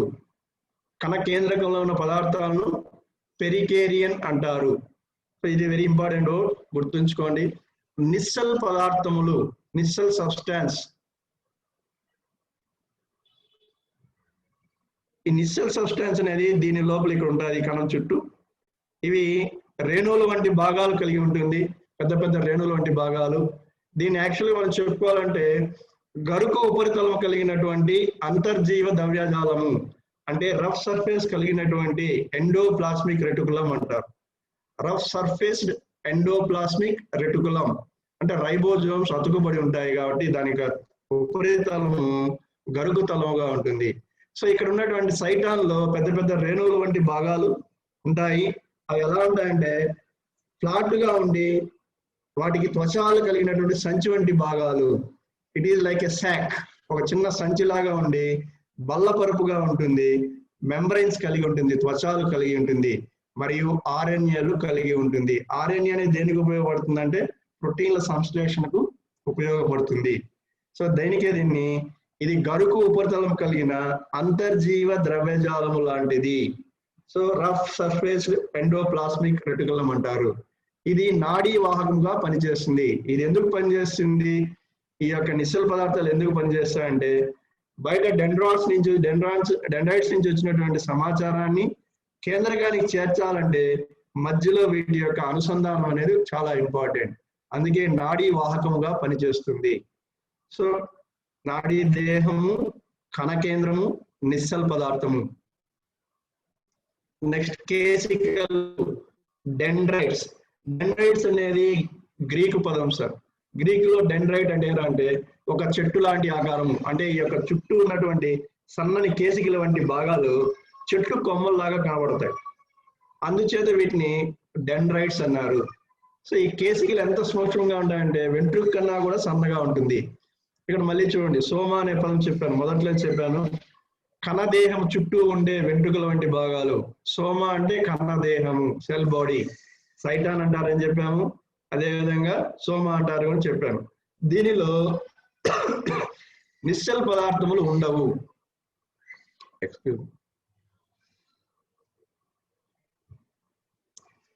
నిశ్చల పదార్థాలు అనేటివి డెండ్రైట్స్ లో ఉండవు. నిశ్చల పదార్థాలు దేంట్లో ఉంటాయంటే కణ దేహం లోపల ఉంటాయి కానీ బయట ఉన్నటువంటి డెండ్రైట్స్ లో ఉండదు. Next axon. యాక్సాన్ అనేది మొదట మనం బొమ్మ చూసినట్లయితే కణదేహం నుంచి పొడవుగా విస్తరించబడినటువంటి భాగాన్ని యాక్సాన్ అంటాము. ఒక తోక వంటి పొడవైనటువంటి భాగాన్ని యాక్సాన్ అంటాము. ఇది కణదేహం నుంచి పొడవుగా బయలుదేరి బయటకు వచ్చి ఉన్న ప్రదేశాన్ని యాక్సాన్ అంటారు. ఈ యాక్సాన్కి చూసినట్లయితే వీటి యొక్క పొడవు మరియు వ్యాసాలు మారుతూ ఉంటాయి. ఎందుకు మారుతూ ఉంటాయి అంటే అవి ఎంత దూరం వార్తలను తీసుకెళ్తాయి, ప్రయాణిస్తాయి అనే దూరాన్ని బట్టి, అవసరాన్ని బట్టి వాటి యొక్క పొడవు మరియు వ్యాసాలు మారుతూ ఉంటాయి. సాధారణంగా వీటి యొక్క పొడవు మనం చూసినట్లయితే 1 మిల్లీమీటర్ నుంచి రమారమి 1 మీటర్ పొడవు ఉండేటువంటి యాక్సాన్లు కూడా ఉంటాయి. అంటే 1 మిల్లీమీటర్ నుంచి 3 అడుగులు, 1 మీటర్ అంటే రమారమి 3 అడుగులు పొడవు వరకు ఉంటాయి. అదేవిధంగా వీటి యొక్క వ్యాసం, లోపల వ్యాసాన్ని తీసుకున్నట్లయితే దూరం తగ్గే కొద్దికి వ్యాసం పెరుగుతుంది, దూరం పెరిగే కొద్దికి వ్యాసం తగ్గుతుంది. దీనికి మనకు ఎగ్జాంపుల్ తీసుకున్నట్లయితే రక్త ప్రసరణ వ్యవస్థ చెప్పేటప్పుడు సారు గుండె నుంచి బయలుదేరినటువంటి ధమనులు చాలా వెడల్పుగా ఉంటాయి. అలా శరీర దూర భాగాలకు వెళ్లే కొద్దికి కూడా ధమనికలు ఏర్పడతాయి. ఇవి అతి సూక్ష్మమైనటువంటి రక్తనాళాలుగా మారిపోతాయి. అంటే వాటి యొక్క వ్యాసం తగ్గుతూ వస్తుంది. ఎందువల్ల అవి ప్రవేశించాల్సిన ప్రదేశాన్ని బట్టి, దూరాన్ని బట్టి వ్యాసం తగ్గుతూ వస్తుంది. సో ఇక్కడ కూడా అంతే, ఈ వ్యాసాలు అనేటివి అది ప్రయాణించే దూరము, ఎంత దూరం పోవాలో, ఎంత దగ్గరగా ఉందా అనే దాన్ని బట్టి మారుతూ ఉంటుంది. ఏది యాక్సాన్ యొక్క పొడవు మరియు వ్యాసము. The diameter and the length of an axon can be changed according to the need of the communication distance. దీని చుట్టూ మైలిన్ తొడుగు ఉంటుంది. ఇదివరకే చూసాం మనం. ఆ మైలిన్ తొడుగు అనేది ఏం చేస్తుంది, మధ్య మధ్యలో కూడా అక్కడక్కడ గ్యాప్లు ఉన్నాయి. అక్కడ మెత్తని పదార్థాలతో నింపబడినటువంటి కణుపులు వంటి భాగాలు ఉంటాయి. ఈ కణుపుల్ని రణవీర్ కణుపులు అంటారు. ఈ మైలిన్ తొడుగు ఏం చేస్తుంది అంటే వార్తలు వేగంగా వెళ్ళడానికి తోడ్పడుతుంది. ఈ మైలిన్ మధ్యలో, 2 కణుపుల మధ్య ఉన్న మైలిన్ మధ్యలో కణాలు, ఖండితాల్లో ఉన్న కణాలను షాన్ కణాలు అంటారు. ఇదివరకే చూపించాను చిత్రంలో, మళ్ళీ చూద్దాం, స్లైడ్ వస్తుంది. ఈ కణాలు మైలిన్ తొడుగుని అభివృద్ధి చేస్తుంది. ఈ షాన్ కణాలు దేనికి ఉపయోగపడతాయంటే మైలిన్ తొడుగుని ఫీడ్ చేస్తుంటాయి, అభివృద్ధి చేస్తూ ఉంటుంది, దాన్ని నిర్మించడానికి దోహదపడుతూ ఉంటుంది. బాహ్యంగా యాక్సాన్ కప్పించే పొర న్యూరోలెమ్మా. సో ఇక్కడ ఏంటంటే 3 పాయింట్లు గుర్తించాలి. యాక్సాన్ అనేది మైలిన్ తొడుగు చేత కప్పబడి ఉంటుంది. ఒకటి, ఆ మైలిన్ తొడుగు మధ్యలో ఉన్నటువంటి ఖండితాలను రణవీర్ కణుపులు అంటారు. ఆ ఖాళీలను, ఆ 2 ఖండితాల మధ్య ఉన్న మైలిన్ లో ఉన్నటువంటి కణాలను షాన్ కణాలు అంటారు. ఈ కణాలు మైలిన్ తొడుగుని అభివృద్ధి చేస్తుంది. రెండవది, కణ దేహం నుంచి యాక్సాన్ ఉన్నంత పొడవుకు కూడా బాహ్యంగా వేరొక పొరబడి రక్షించబడుతుంటుంది. అది ఏంటంటే న్యూరిలెమ్మా, సార్కోలెమ్మా. అంటే సార్కోమియర్ పైన కప్పు ఉండే పొర సార్కోలెమ్మా, ఇక్కడ న్యూరాన్ పైన కప్పు ఉండే పొర న్యూరిలెమ్మా. న్యూరాన్ అంటే నడీకణం, లెమ్మా అంటే లేయర్. ఈ 2 దేనికి ఉపయోగపడతాయంటే 2 కణాలు పక్కపక్కన వచ్చినప్పుడు వాటి మధ్య విద్యుదావేశాలు అనేవి, ప్రచోదనాలు ఏర్పడినప్పుడు పొటెన్షియల్ అనేది ఉంటుందని ఆల్రెడీ మనకు మస్కులర్ సిస్టమ్ చెప్పారు. Action potential. ఆ యాక్షన్ పొటెన్షియల్ లో జరిగేటప్పుడు విద్యుదావేశాలే షార్ట్ సర్క్యూట్ కాకుండా ఇవి కాపాడుతూ ఉంటాయి. They will help as insulators. Insulator అంటే ఈ యొక్క విద్యుదావేశాన్ని బయటకు పోనీయకుండా లోపలే ఉంచే విధంగా ఉపయోగపడుతుంది. ఫర్ ఎగ్జాంపుల్, మన ఇంట్లో వైరింగ్ తీసుకున్నామనుకోండి, ఒక వైర్ పైన ఒక లేయర్ ఉంటుంది, లోపల సన్నతున్న పోగులు ఉంటాయి. ఈ పోగుల్ని ఒకదానితో ముడేసినప్పుడు విద్యుత్ అనేది కంటిన్యూగా పోతూ ఉంటుంది. పైన వైర్ని పట్టుకున్నా కూడా ఏం కాదు. కారణం ఏంటంటే ఇట్ ఇస్ ఇన్సులేటర్. అదే వైర్ మధ్యలో ఏమైనా కట్ అయిన మనం చేయబట్టాం అనుకోండి, షాక్ కొడుతుంది. సో అలాంటివి జరగకుండా ఉండడానికి ఈ న్యూరిలెమ్మా అనేది ఇన్సులేటర్స్ గా పనిచేస్తాయి. దేనికి? యాక్సాన్ పైన. ఒకటి మైలిన్ షీత్, రెండోది న్యూరిలెమ్మా. ఇక్కడ మీరు చూసినట్లయితే మనకు 4-5 పదాలు వచ్చాయి. మైలిన్ తొడుగు, రణవీర్ కణుపులు, షాన్ కణాలు, న్యూరిలెమ్మా. ఈ పదాలన్నీ కూడా regarding your competitive examination, they are very much important. Now you see the diagram. ఇక్కడ చూసినట్లయితే ఈ యొక్క పూర్తిగా ఉన్నటువంటిది యాక్సాన్ అనుకుంటే లోపల ఎల్లోగా ఉన్నటువంటిది. యాక్సాన్ పైన మైలిన్ షీత్ ఉంది, అక్కడక్కడ ఉన్న ఖాళీల్ని నాడ్ ఆఫ్ రణవీర్ కణుపులు అంటారు. ఇక్కడ మనకు పింక్ కలర్ లో కనబడుతున్నది మైలిన్ షీత్ ఇక్కడ ఉంది. దీని యొక్క పైన మధ్య భాగంలో ఉన్నటువంటిది nucleus of Schwann cell, Schwann కణాల యొక్క న్యూక్లియస్. అదే విధంగా ఎల్లోగా ఇక్కడ ఉన్నటువంటిది యాక్సాన్. యాక్సాన్ లోపల కనబడుతున్నటువంటి డాట్స్ వంటి భాగాలు వచ్చేసి న్యూరోఫైబ్రిల్స్, నాడీ కణ తంతువులు, పోగులు. వీటి యొక్క భాషంగా వీటిని చూసినట్లయితే ఇక్కడ కనబడుతున్నటువంటి యారో బ్లూగా ఉన్నటువంటిది న్యూరి లెమ్మా పైన కప్పబడి ఉండేటువంటి పొర. సో ఇన్ని భాగాలు ఒక నాడీ కణంలో ఉంటాయి. Next word. సో ఇప్పుడు నాడీ కణాన్ని మనం తీసుకున్నట్లయితే ఏమేమి చూసాము అన్నట్లయితే కణదేహంలో మళ్ళీ న్యూక్లియస్ ఉంటుంది. ఈ కణదేహం, నాడీ కణదేహంలో ఇతర కణాల వలె అన్ని భాగాలు ఉంటాయి. దీని బయట బాహ్యంగా ఉన్నటువంటి సన్నని వెంట్రుకల వంటి భాగాలను డెండ్రైట్స్ అంటారు. దీని యొక్క పొడవుగా వెనుక ఉన్నటువంటి భాగాన్ని యాక్సాన్ అంటారు. యాక్సాన్ మైలిన్ షీత్ చేత కప్పబడి ఉంటుంది. ఈ మైలిన్ షీత్ లో మధ్యలో ఉన్న ఖాళీలను రణవీర్ కణుపులు అంటారు. రెండు కణుపుల మధ్య మైలిన్ షీత్ మధ్యలో ఉన్నటువంటి కణాలను షాన్ కణాలు అంటారు. ఇవి మైలిన్ షీత్ యొక్క అభివృద్ధికి తోడ్పడతాయి. పూర్తిగా ఈ యాక్సాన్ అనేది బాహ్యంగా ఒక పొర చేత కప్పబడి ఉంటుంది. దాన్ని న్యూరి లెమ్మా అంటారు. సో ఇవి ఇంపార్టెంట్ భాగాలు, నాడీ కణంలో ఉన్నటువంటి ఇంపార్టెంట్ భాగాలు.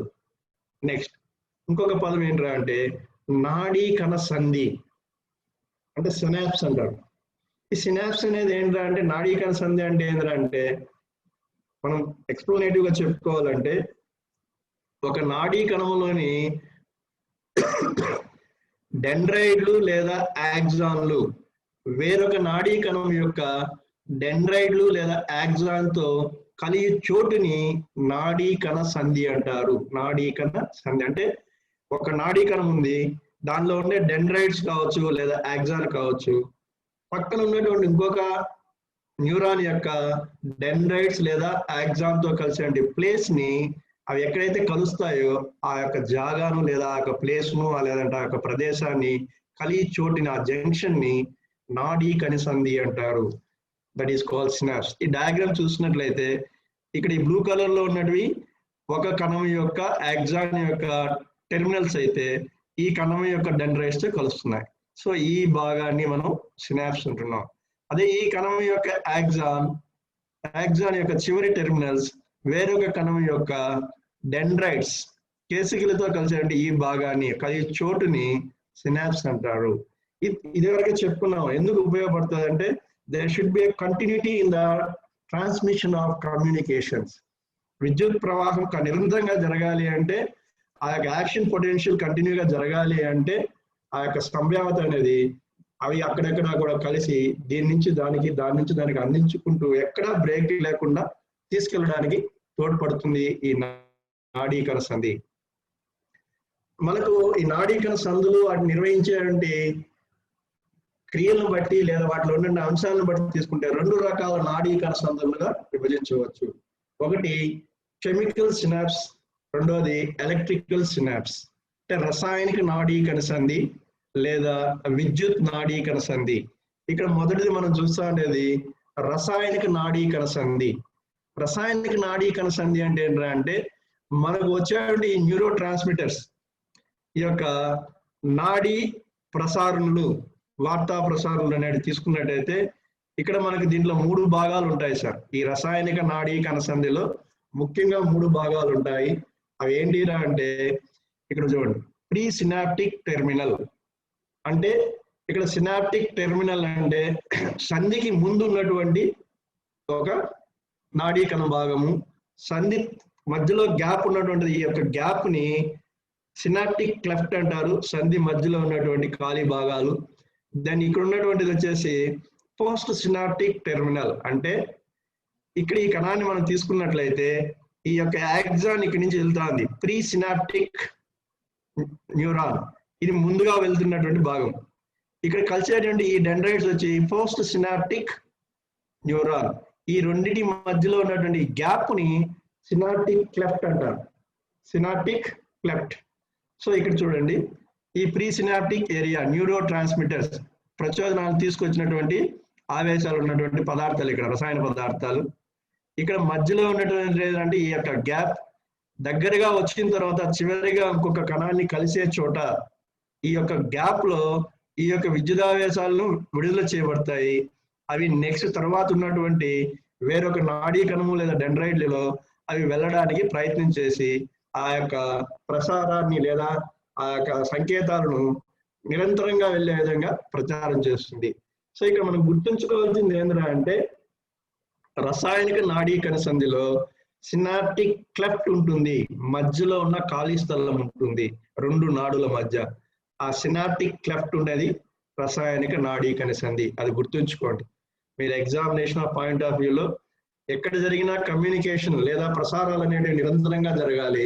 ఈ యొక్క రసాయనిక కణసంధిలో ఏముంటుందిరా అంటే మధ్యన రెండు కణాల నాడీ కణాల మధ్యలో ఒక ఖాళీ స్థలం ఉంటుంది. అక్కడ ఆ యొక్క న్యూరో ట్రాన్స్మిటర్స్ ఏవైతే నాడుల యొక్క వార్తా ప్రసారాలుగా ఉండేటువంటి రసాయన పదార్థాలు ఉంటాయో అవి రిలీజ్ చేయబడి వేరొక కణం దాన్ని తీసుకోవడం ద్వారా, ఇక్కడ చూసినట్లయితే ఈ బ్లూ కలర్ అనేది రిలీజ్ చేయబడింది, ట్రాన్స్మిటర్స్ ఇక్కడ తీసుకోబడతా ఉంది. ఆ తీసుకోబడినప్పుడు కమ్యూనికేషన్ అనేది నెక్స్ట్ ఆటోమేటిక్ గా వెళ్ళిపోతుంది, ఇన్హిబిటర్స్ లేకుండా, ఎటువంటి నిరోధాలు లేకుండా. సో ఈ యొక్క గ్యాప్ ఉన్నట్లయితే రిలీజ్ చేయడానికి అవకాశం ఉంటుంది. సో రసాయనిక నాడీ కణసంధిలో సినాప్టిక్ క్లెఫ్ట్ అనే భాగం ఉంటుంది. మిగతా రెండు భాగాలు ఇంకో దాంట్లో కూడా ఉంటాయి, కానీ క్లెఫ్ట్ అనేది ఉండదు. సో ఇది గుర్తుంచుకోవాలి. రసాయనిక నాడీ కణసంధి అంటే ఏంటంటే మూడు భాగాలు, ఒకటి pre synaptic terminal, synaptic cleft, post synaptic terminal. Next విద్యుత్ నాడీ కణసంధి, ఎలక్ట్రికల్ సినాప్స్. అంటే విద్యుత్ అనే దానికి మధ్యలో గ్యాప్ అవసరం లేదు, కనెక్షన్ ఉంటే చాలు నేరుగా వెళ్ళిపోతూ ఉంటుంది. ఇక్కడ చూడండి, ఈ గ్యాప్ జంక్షన్ అనేది ఇక్కడ ఉంది, post synaptic cell, pre synaptic cell. ఈ నుంచి విద్యుదావేశం నేరుగా ఈ కణంలోకి వచ్చేస్తుంది. ఇక్కడ మధ్యలో ఎటువంటి జంక్షన్ అనేది ఖాళీ అనేది కానీ, అదే what you call that synaptic cleft అనేది కానీ లేదు. సో విద్యుదావేశం అనేది కంటిన్యూ స్విచ్ ఉంటుంది, పోతా ఉంటుంది. స్విచ్ చేస్తే చాలు కరెంట్ పాస్ అవుతూ ఉంటుంది. If you of the switch అంటే ప్రచోదనాలు ఆగిపోయినట్లయితే ఇక్కడ కంటిన్యూటీ డిస్కనెక్ట్ అవుతుంది, లేనట్లయితే నిరంతరంగా ప్రసారాలు సాగుతూనే ఉంటాయి. సో ఇక్కడ మన నాడీ కణసంధి అంటే ఏంటంటే రెండు కణంలో ఉన్నటువంటి యాక్సాన్ లేదా డెండ్రైట్లు వేరొక కణాన్ని కలిసే చోటును నాడీ కణసంధి అంటారు. వీటి యొక్క నిర్మాణము క్రియలను అనుసరించి రెండుగా విభజించారు. రసాయనిక నాడీ కణసంధి, దీంట్లో మూడు భాగాలు ఉంటాయి, pre synaptic, cleft and post synaptic. విద్యుత్ అంటే వచ్చేటువంటి పొటెన్షియల్ యొక్క విద్యుదావేశాల వలన వచ్చేటువంటి నాడీ కణసంధి అంటే దీంట్లో క్లెఫ్ట్ అనే భాగం ఉండదు, నేరుగా ఒక కణం నుంచి వేరొక కణానికి తమ యొక్క ప్రసారాలను సరఫరా చేస్తాయి. నెక్స్ట్ ఇక్కడ లా of forward action.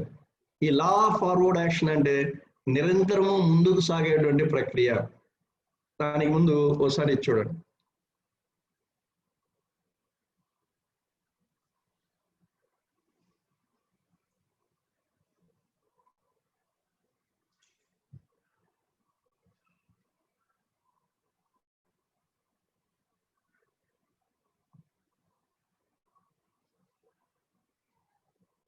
Minute.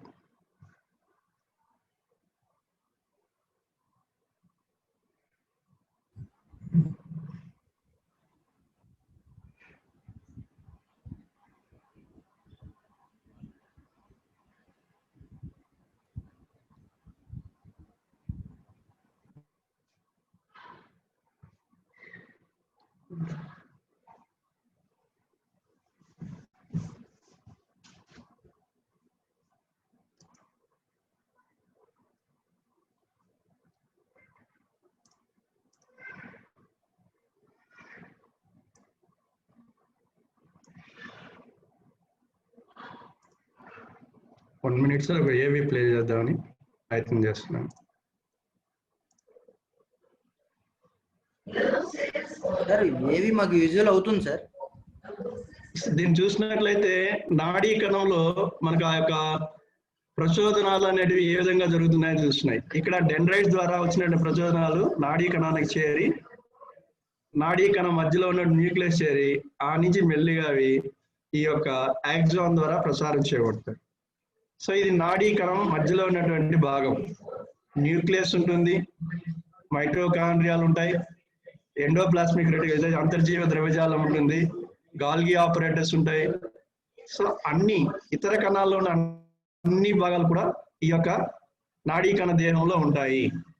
So ఇక్కడ ఈ ప్రసారాలు మనం ఏ విధంగా ఉంటాయని చూపించడానికి ఇది తీశాను.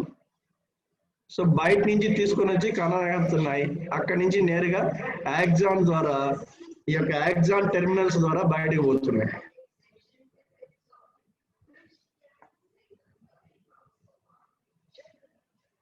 సోమా అంటే కణదేహం. నెక్స్ట్ యాక్సాన్ ద్వారా వేరొక కణానికి తీసుకుని వెళ్ళబడుతుంది. సో ఇక్కడి నుంచి వస్తున్నాయి, కణదేహం చేరుతున్నాయి, అక్కడి నుంచి యాక్సాన్ ద్వారా టెర్మినల్స్ ద్వారా వేరొక కణానికి పంపిస్తున్నాయి.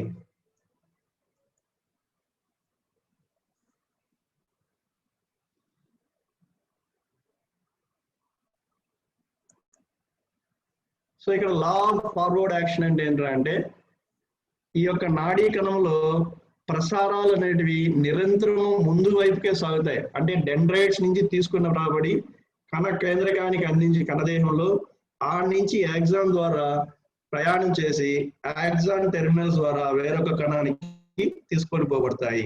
అంతేగాని ఈ యొక్క ప్రచోదనాలు అనేటివి లేదా యాక్షన్ పొటెన్షియల్ అనేది తిరిగి వెనక్కి ప్రసారం జరగదు. అలా ముందుకే జరిగేటువంటి ఈ యొక్క నియమాన్ని లా ఆఫ్ ఫార్వర్డ్ యాక్షన్ అంటారు. నిరంతరము ముందుకు సాగేటువంటి నియమము law of forward action. NET SLET వాళ్ళు గుర్తుంచుకోవాల్సినటువంటి వర్డ్ సార్ ఇది, law of forward action. Then action potential. ఈ యాక్షన్ పొటెన్షియల్ గురించి మనకు మస్కులర్ సిస్టమ్ లో చాలా వివరంగా చెప్పారు. దగ్గర ఒక క్లాస్ తీసుకున్నాం, 1.5 hour క్లాస్ తీసుకొని యాక్షన్ పొటెన్షియల్ అని ఎలా జరుగుతుంది. ఈ యొక్క యాక్షన్ పొటెన్షియల్ నే నర్వ్ ఇంపల్సెస్ అంటారు, నాడీ ప్రచోదనాలు.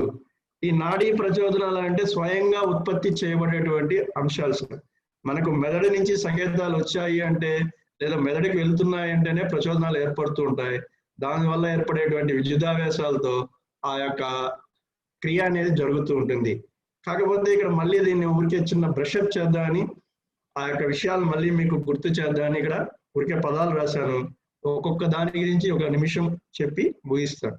సో నాడీ ప్రచోదనాల సంధాన క్రమం ఏ విధంగా జరుగుతుంది అని చూసుకున్నట్లయితే మనకు ఏ విధమైనటువంటి ఈ యొక్క నాడీ ప్రచోదనాలు లేనట్లయితే, సంకేతాలు లేనట్లయితే ఆ యొక్క మెంబ్రైన్ త్వచం అనేది విశ్రాంతి స్థితిలో ఉంటుంది. ఆ విశ్రాంతి స్థితిలో ఉన్నా కూడా ఏ విధంగానైతే మనం నిద్రపోతున్నా కూడా గుండె అనేది కొంత పని చేస్తుంటుంది. There is a word called muscular system లో మనకు మజిల్ టోన్, మజిల్ టోన్ అనేది ఉంటుంది. ఈ కండర తాళము అనేది ఎందుకు ఉంటుంది అంటే ఈవెన్ నిద్రలో కూడా అది నువ్వు సబ్ కాన్షియస్ దీంట్లో ఉన్నా కూడా the muscle will be in active mode. అవి ఎప్పుడు కూడా స్థిరంగా యాక్టివ్ గా ఉంటాయి, ఉత్తేజంగా ఉంటాయి. దాన్ని మజిల్ టోన్ అంటారు. అది ఉంది కాబట్టి మనం నిద్రలో దోమ కుట్టినా చంపేయగలుగుతున్నాం, లేదా ఇంకోటైనా చేయగలుగుతున్నాం. సో దాన్ని మజిల్ టోన్ అంటాం, కండర తానము. సో ఈ రెస్టింగ్ మెమరీలో కూడా కొంత పొటెన్షియల్ అనేది ఖచ్చితంగా ఉంటుంది. ఎందుకంటే ఎప్పుడో ప్రచోదనం వచ్చినప్పుడు అప్పుడు విద్యుదావేశం ఏర్పరచుకొని అప్పుడు తీసుకోవాలంటే ఎక్కువ సమయం పడుతుంది. సో విద్యుదావేశాలు అనేవి ఉంటాయి. కాకపోతే మనకున్న రూల్ ఏంటంటే సజాతి ధృవాలు వికసిస్తాయి, విజాతి ధృవాలు ఆకర్షిస్తాయి. విద్యుదావేశం వచ్చినప్పుడు విజాతి ధృవాలు ఏర్పడడం వల్ల అవి లోపలికి బయటికి వెళ్తాయి. అంతవరకు సజాతి ధృవాలు లాగే పైన ఉంటాయి కాబట్టి అవి పైనే ఉంటాయి. కణం లోపల ఉన్న ఆవేశాలు కణం లోపలే ఉండిపోతాయి. అంటే సోడియం పొటాషియం బయట ఉంటుంది, కాల్షియం అయాన్లు అనేటివి త్వచం లోపల ఉంటాయి.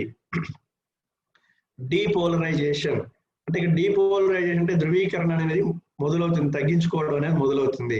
ఎందుకు తగ్గించుకున్న ప్రచోదనాలు ఏర్పడినప్పుడు ఆ యొక్క సంకేతాలు కండర కణాలకు చేరినప్పుడు, నెక్స్ట్ న్యూరానికి చేరినప్పుడు అవి ఓపెన్ అవడం వల్ల బయట ఉన్నటువంటి ఎక్కువగా ఉన్నటువంటి వాటిని కూడా లోపలికి వెళ్ళి లోపల ఉన్నటువంటి వేరే ధనాంశం కలిగిన పదార్థాలను బయటకు పంపుతాయి. So they will balance. లోపలవి బయట ఉన్న విద్యుదావేశాలు, ధన రుణాత్మక ఆవేశాలు అన్నీ కూడా బ్యాలెన్స్ చేయబడతాయి, సమతుల్యం చేయబడి ఆ యొక్క క్రియను జరిగే విధంగా చూస్తాయి. రీపోలరైజేషన్ అంటే ఇక్కడ లోపలికి వచ్చిన తర్వాత ఇక్కడ ఏమవుతుందంటే అన్ని విద్యుదావేశాలు ఒకటిగా మారిపోతాయి, వేరొక విద్యుదావేశం ఉండదు. కాబట్టి అక్కడున్న నెగిటివ్ ఇంకొక ఆపోజిట్ విద్యుదావేశం, రుణ విద్యుదావేశం అనేది బయటకు పంపబడుతుంది బ్యాలెన్స్ చేయడానికి, ఇక్కడ కూడా బ్యాలెన్స్ చేయడానికి. అలా బయటకు పంపేటప్పుడు ఒక్కొక్క పర్యాయం ఎక్కువగా కూడా బయట వచ్చేస్తుంది, హైపర్ పోలరైజేషన్ అనేది జరుగుతుంది. అలా హైపర్ పోలరైజేషన్ జరిగినప్పుడు దాని బ్యాలెన్స్ కౌంటరాక్ట్ చేయాలంటే there is a refractory period. ఆ కొద్ది సమయం ఉంటుంది. లోపల ఉన్నటువంటి సోడియంలను ఎక్కువగా బయటకు పంపి బయట ఉన్న పొటాషియం తక్కువగా లోపలికి తీసుకోవడం వల్ల రెండింటిని బ్యాలెన్స్ చేయడం వల్ల ఆ యొక్క విద్యుదావేశం అనేది క్రమపరచబడుతుంది. తద్వారా ఈ యొక్క నాడీ ప్రచోదనాలు అనేటివి సంధాన క్రమంలో ఎటువంటి లోపాలు లేకుండా నిరంతరం ముందుకు సాగేటువంటి ప్రక్రియనే యాక్షన్ పొటెన్షియల్, క్రియాత్మక సంభావ్యత లేదా నాడీ ప్రచోదనాలు. ఇక్కడ నాడీ ప్రచోదనము అంటే ఇంపల్స్ అంటే ఏంటంటే నాడులకు మనం కలిగించేటువంటి సంకేతాలు, విద్యుదావేశాలనే ప్రచోదనము అంటారు. ఇది స్వయంకృతంగా ఏర్పడుతుంది. ఆ ఏర్పడ్డాన్ని సెల్ఫ్ ప్రాపగేషన్ అంటారు. సెల్ఫ్ ప్రాపగేషన్ ఉత్పత్తి చేసుకోవడము, విద్యుదావేశం కలిగిన వెంటనే కంటిన్యూ అవుతూ ఉంటుంది. ఏదైనా మనం స్విచ్ వేసిన వెంటనే మనకు ఫ్యాన్ తిరగచ్చు, లేదా బల్బు కూడా వెలగచ్చు. So these are all call self propagation. అంతేగాని ఇక్కడ మనం స్విచ్ వేసి లైట్ ని తిప్పడం గాను లేదా ఫ్యాన్ కర్రెత్తుకొని తిప్పడం వల్ల తిరగడం లేదు. Once you switch on the board the light of the fan can start it's function. అదేవిధంగా పొటెన్షియల్ ఆవేశం అనేది ఒకసారి ప్రచోదనం అనేది కలిగించిన వెంటనే నాడీ కణాలు అనేటివి తమ యొక్క పనిని తీసుకుని క్రమంగా ఎక్కడికి చేర్చాలో అక్కడికి చేర్చేస్తుంది. అది నాడీ ప్రచోదనాల సంధాన క్రమం. రెస్టింగ్ మెంబ్రైన్ పొటెన్షియల్ అంటే త్వచం దగ్గర ఎటువంటి ఆవేశం లేనప్పుడు, డీపోలరైజేషన్ ఆ యొక్క సోడియం గేట్స్ అవి ఓపెన్ అయినప్పుడు బయట ఉన్నటువంటి ధనావేశాలు కలిగిన సోడియంలు లోపలికి రావడం, పొటాషియం లోపలికి రావడం, అక్కడ మోర్ బ్యాలెన్స్ అయినప్పుడు ఎక్కువగా హైపర్ ఇదైపోయినప్పుడు ఆ యొక్క రుణావేశాలు కలిగిన వాటిని బయటకు పంపడాన్ని రీపోలరైజేషన్, బ్యాలెన్స్ చేయడం అంటారు. అలా ఒక సమయంలో గేట్లు ఓపెన్ అయినప్పుడు ఎక్కువగా కూడా బయటకు వచ్చేస్తుంటాయి, దాన్ని హైపర్ పోలరైజేషన్ అంటారు. తిరిగి దాన్ని బ్యాలెన్స్ చేయడానికి ఈ సోడియం పొటాషియం గేట్లు ఓపెన్ అయి ఎక్కువ సోడియం అయాలను బయటకు పంపి దానికి రేషియోలో తక్కువగా పొటాషియం అయాన్ లోపలికి తీసుకోవడం వల్ల ఈ రెండు కూడా బ్యాలెన్స్ చేయబడతాయి, సమతుల్యపరచబడతాయి. అలా హైపర్ పోలరైజేషన్ లో బ్యాలెన్స్ చేసే ఆ యొక్క సమయాన్ని రిఫ్రాక్టరీ పీరియడ్ అంటారు. Refractory period. నెక్స్ట్, ఇప్పటి వరకు మనం నాడీ కణం ఏ విధంగా పనిచేస్తుంది, దానిలో భాగాలు ఏంటి అనేది చూసాం సార్. నాడీ కణంలో వివిధ రకాల నాడీ కణాలు ఉన్నాయి. అవి ఒకటి నిర్మాణాన్ని అనుసరించి స్ట్రక్చరల్ క్లాసిఫికేషన్. నిర్మాణాన్ని అనుసరించి నాడీ కణాలు ఏ విధంగా ఉంటాయంటే ఇక్కడ యూనిపోలార్. యూనిపోలార్ అంటే ఏంటంటే ఒకేటువంటి కేంద్రం కలిగి ఒక యాక్సాన్ కలిగి ఉన్నటువంటిది యూనిపోలార్. ఈ యూనిపోలార్ అనేటివి జనరల్ గా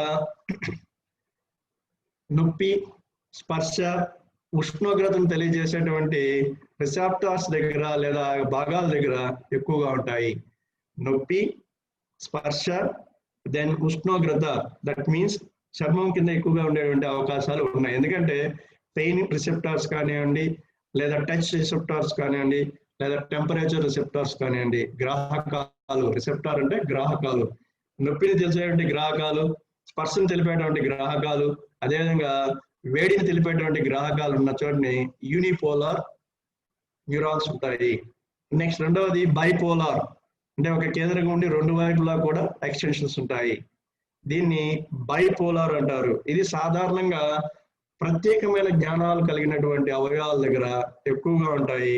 ఉదాహరణ వచ్చేసి వాసన చూడడం, లేదా దృష్టి, వెలుతురు, ఇలాంటి వాటి దగ్గర ఇలాంటి యొక్క నాడీ కణాల్లో bipolar neurons will be more. Then multipolar. ఈ మల్టీపోలార్ అనేది ఏంటంటే ఈ విధంగా ఉంటుంది. ఒక కేంద్రంగా ఉండి రెండు వైపులా పైకి వచ్చి బయటకు వచ్చి రెండు వైపులకి ప్రసారం జరుగుతుంది. మల్టీపోలార్, రెండు పోలార్స్ కలిగి ఉంటుంది. సో ఇది జనరల్ గా ఎక్కడ ఉంటాయంటే చాలక నాడుల్లో ఎక్కువగా ఉంటాయి. చాలక నాడులు అంటే మోటార్ న్యూరాన్స్, మోటార్ న్యూరాన్లో ఇవి ఎక్కువగా ఉంటుంది.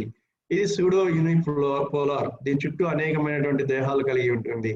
సో నిర్మాణాన్ని బట్టి నాడీ కణాలు ఏ విధంగా మనం డిసైడ్ చేయొచ్చు అంటే ఒకటి యూనిపోలార్, ఒకే కేంద్ర ధ్రువం కలిగినటువంటిది. బైపోలార్, రెండు వైపులా దాని యొక్క విస్తరణ జరిగి ఉంటుంది. దెన్ మల్టీపోలార్, ఒక కేంద్రకం కలిగి బయట వైపు నుంచి అనేకమైన ఇది కలుగుతుంది.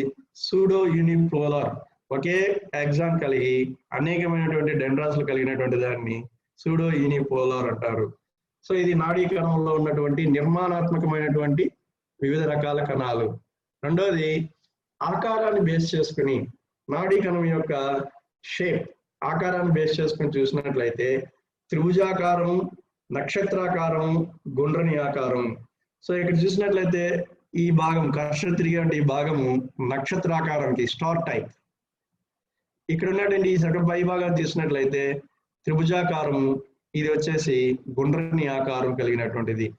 So there are different types of neurons లేదా నాడీ కణాలు. ఏ విధంగా ఉన్నాయి వివిధ రకాల నాడీ కణాలు అంటే, ఒకటి ఆకారాన్ని బట్టి కావచ్చు, లేదా రెండోది నిర్మాణాన్ని బట్టి కూడా వీటిని వివిధ రకాలుగా విభజించారు. నెక్స్ట్, ఇప్పుడు ఇంకా జరగబోయేటువంటి ఈ భాగము చాలా ముఖ్యమైనటువంటిది, గుర్తుంచుకోండి. నాడులు పనిచేసే విధానాన్ని బట్టి 3 రకాలుగా విభజించారు. ఒకటి జ్ఞాన నాడులు, సెన్సరీ నర్వ్స్. వీటిని అభివాహిక నాడులు లేదా అఫరెంట్ నర్వ్స్ అంటారు. జ్ఞాన నాడులు లేదా అభివాహిక నాడులు లేదా afferent nerves.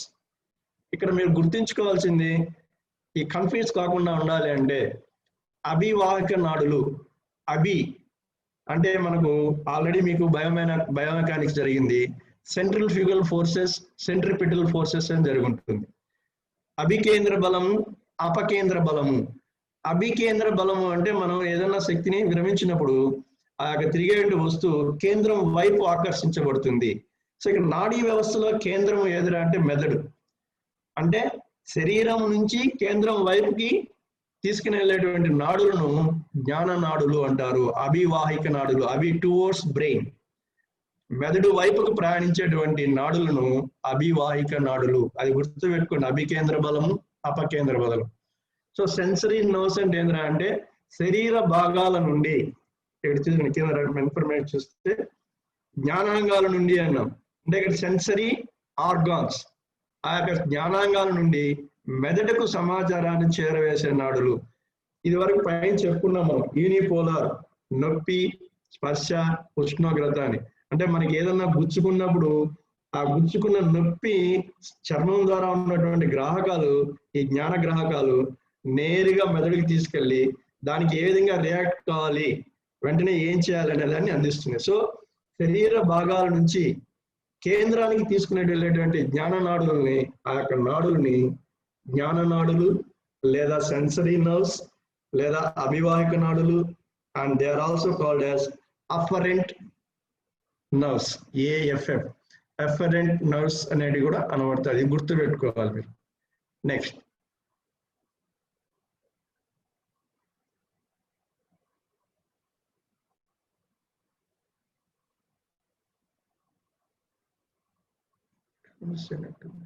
one minute.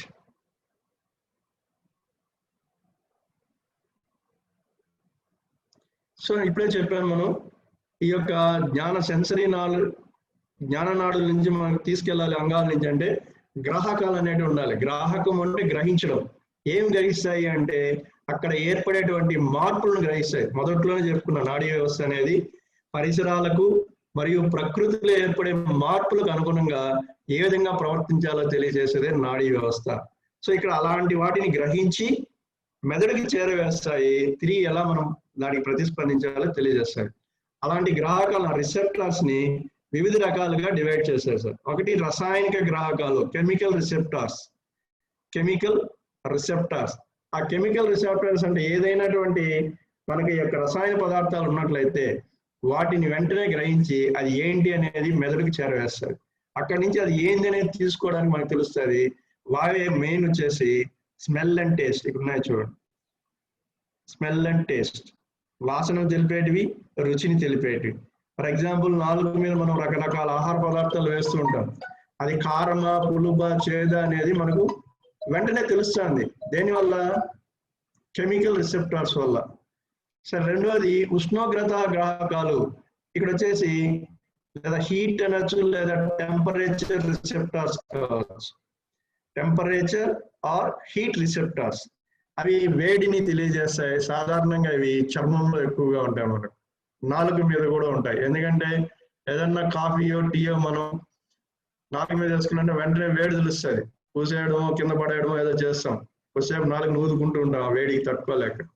So అదేవిధంగా చర్మం, మనకు జ్వరం వచ్చినా లేదా ఎక్కువ వేడి చేసినా లేదా వేడి మనకు పడినా కూడా, వేడి నీళ్ళు పడినా కూడా వెంటనే చేయి పక్కకు తీస్తున్నాం. సో దీస్ ఆర్ ఆల్ ఉష్ణోగ్రతను తెలిపే గ్రాహకాలు. యాంత్రిక గ్రాహకాలు. యాంత్రిక గ్రాహకాలు అంటే ఏంటిరా అంటే పని చేయడానికి లేదా ఒత్తిడిని కలిగజేసేటువంటి వాటిని యాంత్రిక గ్రాహకాలు అంటారు. So they are called as mechanical receptors. Maybe pressure, మనం నడుస్తున్నాము, కీళ్ళ మధ్యలో ఎంత ఒత్తిడి పడింది లేదా ఎక్కడ ఏం జరుగుతుందనే తెలియజేసే రిసెప్టార్స్ ని యాంత్రిక గ్రాహకాలు అంటారు. దెన్ లైట్ రిసెప్టార్స్, వెలుగు గ్రాహకాలు. మనం చూసేటిది ఏం చూస్తున్నాం, అది ఏ వర్ణంలో ఉంది ఏమని తెలిపేటువంటి గ్రాహకాలు. ఇవి సాధారణంగా కంటిలో ఉంటాయి. ఇక్కడ ఫస్ట్ చూసినట్లయితే విజన్ ఇక్కడ కనబడుతుంది. ఇక్కడ మీకు ఆల్రెడీ సెన్సరీ దీంట్లో ఆర్గాన్స్ లో వస్తుంది. కంటిలో మనకు రాడ్స్ అండ్ కోన్స్ అనే 2 గ్రాహకాలు ఉంటాయి. అంటే పూర్తిగా వెలుగుకి ఉపయోగపడేటివి లేదా సడన్ గా మనం వెలుగు నుంచి చీకటిలోకి వెళ్ళినప్పుడు తిరిగి దీనికి అడ్జస్ట్ అవ్వడానికి ఉపయోగపడేటువంటి 2 రకాల కణాలు ఉంటాయి, రాడ్స్ మరియు కోన్స్. ఇవన్నీ కూడా వెలుగు గ్రాహకాలు. సో గ్రాహకాలు రిసెప్టార్స్ అనేటివి ఏ విధంగా డివైడ్ చేయబడినాయని చూసినట్లయితే chemical receptors, temperature or heat receptors, mechanical receptors, then light receptors. రసాయనిక, ఉష్ణోగ్రత, యాంత్రిక, వెలుగు. రసాయనిక అంటే తినే ఆహారంలో ఉన్నటువంటి వివిధ రకాల పదార్థాలు గుర్తిస్తుంది. ఉష్ణోగ్రత అంటే వేడి కావచ్చు, చల్లదనం కావచ్చు, ఏదైనా గుర్తిస్తుంది.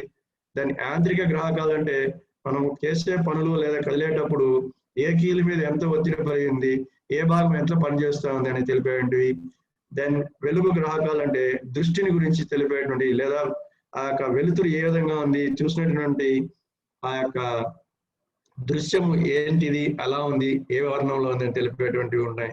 అదేవిధంగా శబ్దానికి సంబంధించిన సౌండ్ రిసెప్టార్స్ కూడా ఉన్నాయి. శబ్ద గ్రాహకాలు అంటారు. అంటే చెవి ద్వారా మనం విన్నటువంటి శబ్దాలు దేనికి సంబంధించినవి తెలియజేయడానికి ఉపయోగపడేవి కూడా ఆ గ్రాహకాలు ఉన్నాయి, సౌండ్ రిసెప్టార్స్. నెక్స్ట్ ఇక్కడ ఊరికే ఒక ఎగ్జాంపుల్ పెట్టాను, చిన్న స్లైడ్ ఒకటి. Sense organs in the skin, చర్మం లోపల ఉన్నటువంటి గ్రాహకాలు చూసినట్లయితే ఇక్కడ థెర్మోసెప్టార్స్ సెన్సెస్ హీట్ ఆర్ కోల్డ్. ఇక్కడ ఉన్నటువంటి రిసెప్టార్స్ అనేటివి థెర్మో అంటే ఉష్ణోగ్రతలకు సంబంధించినటివి, అది చలి కావచ్చు, ఎక్కువ వేడి కావచ్చు, ఎక్కువ చల్లదనం కావచ్చు. సో దాన్ని గ్రహించేటువంటి గ్రాహకాలు. ఇక్కడ మెషినార్స్ రిసెప్టార్స్, ఇవి సెన్సెస్ టచ్, స్పర్శను తెలియజేస్తాయి, మెషినో రిసెప్టార్స్. ఇక్కడ నాసీ రిసెప్టార్స్, ఇవి నొప్పిని తెలియజేస్తాయి. ఇక్కడ థెర్మో, మెషినో అంటే వచ్చేసి స్పర్శ గురించి, నాసీ అంటే నొప్పి గురించి, ప్రొప్రియా ఇక్కడ వచ్చేసి పెసినిన్ అనేటువంటి రిసెప్టార్స్ ఉన్నాయి, ఇవి ఒత్తిడిని తెలియజేస్తాయి. పెసినియన్, సో ఈ పదాలు గుర్తుపెట్టుకోండి సార్. పెసినియన్ ఒత్తిడిని తెలియజేసేటివి, నాసీ రిసెప్టార్స్ అనేటివి బాధను తెలియజేసేటివి, మెషినో రిసెప్టార్స్ అనేటివి స్పర్శను తెలియజేసేటివి, థెర్మో రిసెప్టార్స్ అనేటువంటివి వేడిని లేదా చల్లదనాన్ని తెలిపేటివి. ఇవన్నీ కూడా మనకు ఒక చర్మంలో కూడా కనబడుతున్నాయి సార్. ఒకే చర్మంలో కింద ఇన్ని గ్రాహకాలు ఉన్నాయి మనకు. సో చర్మం అనేది జ్ఞానావంగా ఎందుకు చెప్పుకుంటా అంటే ఇది సార్ రీజన్. నెక్స్ట్ 2వ రకమైనటువంటి నాడులు తీసుకున్నట్లయితే చాలక నాడులు, మోటార్ నర్వ్స్. చాలకము అంటే చలనం కలిగించేటివి. ఈ మోటార్ నర్వ్స్ ని మనం ఏం చేస్తామంటే చాలక నాడులు, మోటార్ నర్వ్స్ లేదా అపవాహిక నాడులు లేదా ఎఫెక్టార్స్ అంటారు, ఎఫెక్టార్ నర్వ్స్. ఈ 4 పదాలు చూడండి. చాలక అంటే చలనం కలిగించేటి, అంటే ప్రతిచర్యను కలిగించేటివి. అపవాహిక ఇదివరకే చెప్పాను, అభికేంద్ర బలము, అపకేంద్ర బలము. వృత్తాకారంలో తిరిగే వస్తువు పైన మనం బలాన్ని వదిలినట్లయితే టాంజెంట్ కోణంలో వృత్తం నుంచి బయటకు వెళ్తుంది, కేంద్రం నుంచి దూరంగా వెళ్ళిపోతుంది. సో ఇక్కడ కేంద్రం నుంచి అంటే మెదడు నుంచి దూరంగా శరీర భాగాలకు తమ యొక్క ప్రతిచర్యలు తీసుకొచ్చేటువంటి నాడులను అపవాహిక నాడులు అంటారు. ఎఫెక్టార్స్ అంటారు, అంటే ఎఫెక్ట్ కాబోతున్నాయి. దేని వల్ల ఎఫెక్ట్ కాబోతున్నాయి అంటే మెదడు వల్ల. సో ఆ ఎఫెక్ట్నెస్ ని తీసుకొచ్చే నాడులు కాబట్టి వీటిని ఎఫెక్టార్స్ అన్నారు. చాలక నాడులు లేదా మోటార్ నర్వ్స్ లేదా అపవాహిక నాడులు లేదా ఎఫెక్టార్స్. ఏ పదమైనా గుర్తుంచుకోవాల్సింది వాటిని బేస్ చేసుకుని మనం క్లియర్ గా అర్థం చేసుకుంటే ఈజీగా ఉంటుంది. చాలకము అంటే చలనము కలిగించేటువంటి, చలనాన్ని కలిగించే నాడులు. అపవాహిక అంటే కేంద్రం నుంచి బయటకు వచ్చేటివి. మోటార్ నర్వ్స్ పనిచేయడానికి ఉపయోగపడేటివి. అదేవిధంగా ఎఫెక్టార్స్ అంటే ప్రతి ప్రభావాన్ని చూపించేటువంటివి. ఏ ప్రభావం చూపిస్తాయి? మెదడు సంకేతాల ప్రకారం కళ్ళు మూసుకోవాలా, చెయ్యి కదల్చాలా, లేదా నోటితో మాట్లాడాలా, లేదంటే బాల్ తన్నాలా, కొట్టాలా ఏందనేది తెలియచేసే ఈ యొక్క చాలక నాడులు. ఇక్కడ చూసినట్లయితే మనం మెదడు నుంచి ప్రచోదనాలను వివిధ శరీర అవయవాలకు తీసుకుని వెళ్ళేదే మోటార్ నర్వ్స్. సో ఇక్కడ మనం ఈ యొక్క మోటార్ నర్వ్స్ ఇక్కడ చూసినట్లయితే motor end plate, acetyl కొలైన్, terminal button, అంటే ఈ యొక్క నాడి కేంద్రం నుంచి తీసుకుని శరీర అవయవానికి వచ్చి చేరుతా ఉంది. ఇక్కడ సంకేతాలు ఇవ్వడం ద్వారా ఏర్పడేటువంటి ఆ యొక్క యాక్షన్ పొటెన్షియల్ యొక్క సీక్వెన్స్ వల్ల ఆ కండర తంతువులు అనేటివి ఇదివరకే చెప్పుకున్నాం. సార్కోమియర్ లో ఏర్పడేటువంటి సంకోచ వ్యాకోచాల వలన ఆ యొక్క శరీర అవయవము లేదా శరీర భాగము లేదా ప్రత్యేకమైనటువంటి కండరము కదలడం అనేది జరుగుతుంది, ప్రతిస్పందించడం అనేది జరుగుతుంది. దానినే లేదా ఆ యొక్క కండరంలో చలనం అనేది కలుగుతుంది, ప్రతిస్పందన చలనము. దాన్నే చాలక నాడులు అంటారు. అలా మెదడు నుంచి నిర్వాహక అంగము అంటే ఏ అవయవం అయితే పనిచేయాలో దానికి తీసుకుని వచ్చే నాడినే చాలక నాడులు అంటారు. నెక్స్ట్ మిశ్రమ నాడులు, మిక్స్డ్ నర్వ్స్. ఇవి ఏంటి అంటే దీంట్లో 2 రకాలుగా పనిచేస్తుంది సార్. ఇది అవసరమైనప్పుడు కొన్ని భాగాల్లో సెన్సరీ నడుగా పనిచేస్తుంది, లేదా కొన్ని సమయాల్లో చాలక నాడిగా పనిచేస్తుంది. అంటే ఒకే దాంట్లో ఉంటాయి కానీ 2 రకాలుగా పనిచేసేటువంటి నాడులను మిశ్రమ నాడులు అంటారు. వీటిని మామూలుగా మనకు అర్థమయ్యే భాషలో మిక్స్డ్ నర్వ్స్ అని చెప్పుకుంటాం, కానీ టెర్మినాలజీ ప్రకారం చేస్తే ఇంటర్ న్యూరాన్స్ అంటారు. ఇంటర్ న్యూరాన్స్ అంటే సెన్సరీ న్యూరాన్స్ మోటార్ న్యూరాన్స్ కి మధ్యస్థంగా ఉంటాయి. ఏ విధంగా అయితే మనము కండర వ్యవస్థ తీసుకున్నట్లయితే నియంత్రిత కండరాలు, అనియంత్రిత కండరాలు, రేఖిత కండరాలు, అరేఖిత కండరాలు ఉన్నాయో, గుండెని తీసుకున్నట్లయితే ఈ 2 కలిసి ఉంటాయి. దాంట్లో గుండె కండరాల్లో 2 ఉంటాయి. ఒక భాగంలో రేఖి ఉంటుంది, ఒక భాగంలో అనియంత్రిత ఉంటుంది. సో సంకోచ వ్యాకోచాలకు లేదా నిరంతరం పనిచేయడానికి ఉపయోగపడుతుంది. అలా మిశ్రమ నాడులు కూడా 2ని కలిగి ఉంటాయి. అంటే సెన్సరీ న్యూరాన్స్ మోటార్ న్యూరాన్స్ కలిగి ఉంటుంది కాబట్టి దీన్ని ఇంటర్ న్యూరాన్స్ లేదా మిక్స్డ్ నర్వ్స్ లేదా మిశ్రమ నాడులు అంటారు. ఇక్కడ మనం తెలుసుకోవాలంటే ఇంకొకటి ప్రతిచర్య వలయము, రిఫ్లెక్స్ ఆర్క్. ప్రతివర్తన లేదా ప్రతిచర్య వలయము అంటారు. ఇక వలయం అంటే ఒక సర్క్యూట్ అనేది ఏంటి అనేది తెలుసుకోవాలి సార్. ఇప్పటి వరకు మనం నాడుల గురించి తెలుసుకున్నాం. ఆ నాడులు ఏంటి, ఎందుకు ఈ వలయం ఏర్పడుతుందంటే జ్ఞానాన్ని తీసుకొని ఏదైనా ఒక పర్సన్ గ్రహించి మెదడుకి చేరవేసిన తర్వాత దానికి ప్రతిస్పందన అనేది జరగాలి. అలా జరిగేటువంటి ఆ మొత్తం చర్యనే ప్రతిచర్య వలయము అంటారు. ఇక్కడ మీకు పెట్టినటువంటి స్లైడ్ లో ఉన్నటువంటి బొమ్మను చూసినట్లయితే ఈ యొక్క యాక్సాన్, ఈ పింక్ కలర్ ఉన్నటువంటి యాక్సాన్ వచ్చేసి మనకు జ్ఞానాంగం నుంచి స్పర్శను లేదంటే ఏదో ఒక సెన్స్ని తీసుకుని నేరుగా మెదడుకి తీసుకుని రాబడుతూ ఉంది. తీసుకుని వచ్చిన తర్వాత ఇక్కడ అనలైజ్ చేయబడి ఏ విధంగా ప్రతిస్పందించాలో చెప్పిన తర్వాత ఈ యొక్క బ్లూ మోటార్ న్యూరాన్ ద్వారా వచ్చి ఆ యొక్క శరీర అవయవానికి, ఆ యొక్క కండరానికి లేదా ఆ యొక్క కండర తంతువులకు ఆ యొక్క విషయాన్ని అందించడం ద్వారా, ప్రచోదనలు అందించడం ద్వారా సంకోచ వ్యాకోచాలు ప్రతిస్పందన అనేది జరుగుతుంది.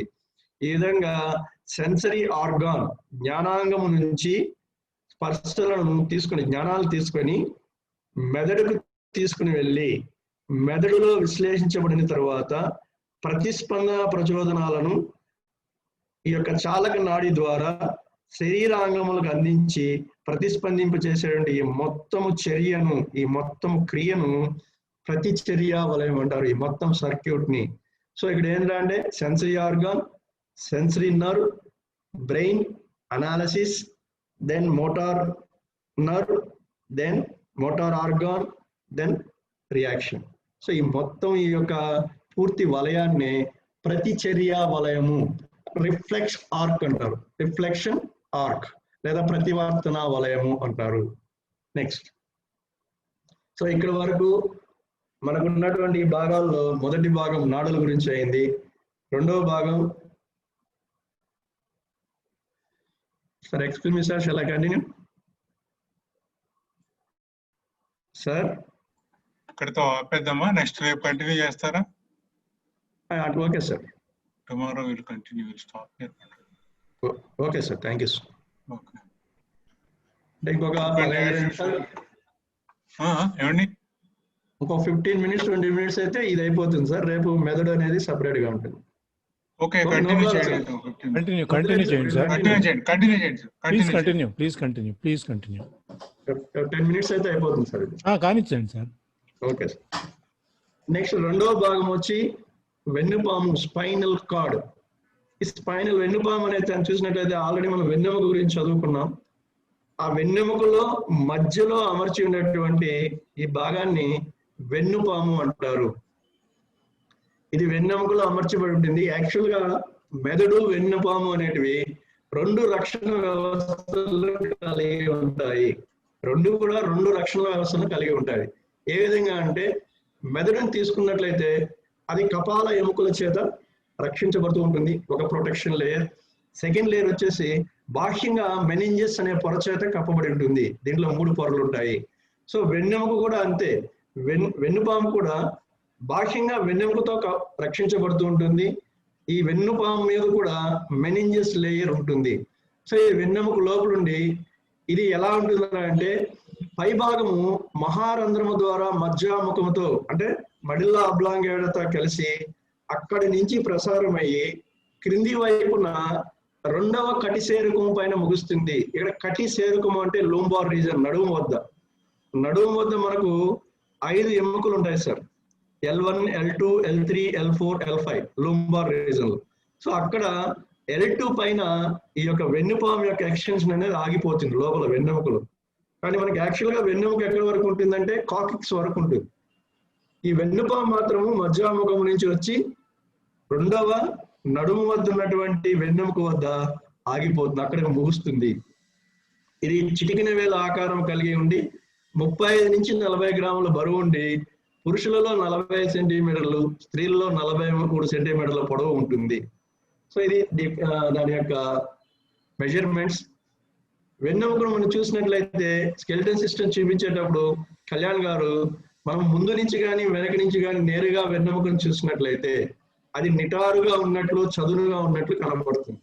వెన్నుపాము కూడా అంతే, ఎందుకంటే దాంట్లో ఉంటుంది కాబట్టి దీన్ని మనం ముందు వైపు నుంచి యాంటీరియర్ ఆర్ పోస్టీరియర్ చూసినట్లయితే చదునుగా ఉన్నట్టు కనబడుతుంది. అదే లాటరల్ పక్క నుంచి చూసినట్లయితే మొత్తం 4 వంపులు కలిగినట్టుగా మనకు కనబడుతుంది. ఈ యొక్క వెన్నుపాము అనేది కేంద్ర నాడుల చుట్టూ, కేంద్ర నాడులు అంటే మెదడు నుంచి వచ్చేటువంటి ఈ యొక్క నరాలు అనేవి ఉంటాయి. ఆ నాడుల చుట్టూ H ఆకారంలో ఉంటుంది. ఇంగ్లీష్ లెటర్ H అంటే ప్రొటెక్టింగ్ లేయర్ లాగా ఉంటుంది. ఈ యొక్క క్రాస్ సెక్షన్ మనం చూసినట్లయితే, అడ్డుకోత పరిశీలించినట్లయితే ఇది సీతాకోక చిలుక వంటి ఆకారాన్ని కలిగి ఉండి వెలుపలకు కొమ్ములు వంటి భాగాలు విస్తరించి ఉంటాయి. దాన్నే హార్న్స్ అంటారు. Lateral horns, anterior horns, posterior horns అంటారు. అవి ఎక్స్టెన్షన్ లాగా ఉంటాయి, ప్రొటెక్టింగ్ లేయర్ లాగా. సో ఇది ఏ ఆకారంలో ఉంటుంది అడ్డుకోత అని చూసినట్లయితే సీతాకోక చిలుక ఆకారంలో ఉంటుంది. ఈ వెన్నుపాము మెనింజెస్ పొర, మేరు మస్తిష్క ద్రవము, అడిపోస్ కణజాలాలు కలిగి ఉంటాయి మరియు రక్తనాళాలు కలిగి ఉంటాయి. మెనింజెస్ అంటే చెప్పాను ఇప్పుడే, దాని గురించి మళ్ళీ రేపు మనం నెక్స్ట్ క్లాస్ లో పూర్తి స్థాయిలో తెలుసుకున్నాం. మెనింజెస్ అంటే the second layer of protection. మొదటి లేయర్ వచ్చి వెన్నెముక వర్టిబ్రే, సెకండ్ లేయర్ వచ్చి మెనింజెస్ కప్పి ఉంటుంది. మేరు మస్తిష్క ద్రవము అంటే మెనింజెస్ లోపల ఉన్న పొరల మధ్య ఉన్నటువంటి ఒక జీవ ద్రవము మేరు మస్తిష్క ద్రవము అంటారు. దీన్నే cerebral spinal fluid, cerebro spinal fluid అంటారు. Cerebro spinal fluid. మేరు అంటే మస్తిష్కం అంటే సెరిబ్రల్, మేరు అంటే స్పైనల్, ఫ్లూయిడ్ అంటే ద్రవము, మేరు మస్తిష్క ద్రవము. దీని యొక్క ఇంపార్టెంట్ ఏంటంటే ఇది పోషకాలు అందిస్తూ it protects the spinal cord from external shocks. బాహ్య ఘాతుకాల నుంచి వెన్నుపామును రక్షిస్తూ ఉంటుంది ఈ యొక్క ద్రవం అనేది. అదేవిధంగా మనకు అక్కడ చూసినట్లయితే హృదయావరణ ద్రవము అని చెప్పారు రామసుబ్బారెడ్డి గారు. హృదయావరణ ద్రవం అంటే లోపల పొరలో ఉంటున్నటువంటి ఆ ద్రవము గుండెను బయట ఘాతుకాలు ఎక్స్టర్నల్ షాక్స్ నుంచి ప్రొటెక్ట్ చేస్తూ ఉంటుంది. అలాంటిది ఈ మేరు మస్తిష్క ద్రవం కూడా. ఇది పైన వెడల్పుగా ఉండి క్రింద మొనదేలి శంకు ఆకారంలో ఉంటుంది. వెన్నెముకను మనం చూసినట్లయితే ఇక్కడ ఈ బొమ్మ చూసినట్లయితే పైన వెడల్పుగా ఉండి క్రింద సన్నముగా అవుతూ ఉంటుంది. ఆ క్రింద ఏర్పడేటువంటి కోన్ షేప్ భాగాన్ని మెడుల్లరీ కోనస్ అంటారు. మెడుల్లరీ కోనస్ కింద మొన తేలినట్టు ఉంటుంది, శంకు ఆకారంలో ఉంటుంది. ఈ శంకు ఆకారంలోని భాగను కోనస్ మెడుల్లరీ లేదా మెడుల్లరీ కోనస్ అని అంటారు. ఈ యొక్క వెన్నుపామును మనం చూసినట్లయితే, దాన్ని పరిశీలించినట్లయితే ముందు వైపు వెనక వైపు కూడా గాడి లాంటి భాగం ఉంటుంది. గాడి అంటే విదరాలు, ఫిషర్స్ అంటారు. ఈ ఫిషర్స్ అనేటివి ముందు వైపున ఉంటుంది, వెనక వైపున ఉంటుంది. ముందు వైపున లోతు ఎక్కువగా ఉంటుంది, వెనక వైపున గాడి సన్నగా ఉంటుంది. సో మనకి ఎక్కడైనా చూసినట్లయితే ఆ గాడి యొక్క తీవ్రతను లోపలికి ఉన్నటువంటి భాగాన్ని బట్టి ఇది ముందు వైపున వెనక వైపున మనం ఈజీగా కనుక్కోవడానికి అవకాశం ఉంటుంది. రెండవది గాడిలో ఉపయోగం ఏంటంటే దాని నుంచి వచ్చేటువంటి ఈ వెన్ను నాడులన్నీ కూడా ఇరువైపులా వచ్చి చేరడానికి అవకాశంగా ఉంటాయి. అంటే వెన్ను నుంచి వచ్చేటువంటి నాడులన్నీ కూడా శరీర భాగాలకు వెళ్తుంటాయి. వీటి యొక్క మొదలు చేసి 2 తల భాగాలు కూడా వెన్నుపాము మధ్య దగ్గర వచ్చి చేరుతాయి. ఒకవైపు వెళ్ళేది జ్ఞానానికి సంబంధించినదైతే రెండో వైపు నుంచి వచ్చే తలభాగం వచ్చి చాలక నాడికి సంబంధించినట్టుగా ఉంటాయి. దీన్ని ఆ కోసం అనేసి దీన్ని ఆ మధ్యలో గాడి అనేది ఏర్పడుతుంటుంది. వెన్నుపామును మనం నిదానంగా పైనుంచి చూసినట్లయితే మెడ భాగము నడుము భాగం వద్ద వెడల్పుగా ఉన్నట్టు, ఛాతీ భాగం వద్ద కొంచెం సన్నగా ఉన్నట్టు కనబడుతుంది. అంటే సాధారణ చూపుకి ఆ విధంగా కనబడుతుంది. ఇది వెన్నుపాము ఉన్నటువంటి నిర్మాణం సార్. ఇది ఎక్కడ ఉంటుందంటే వెన్నెముకలో ఉంటుంది.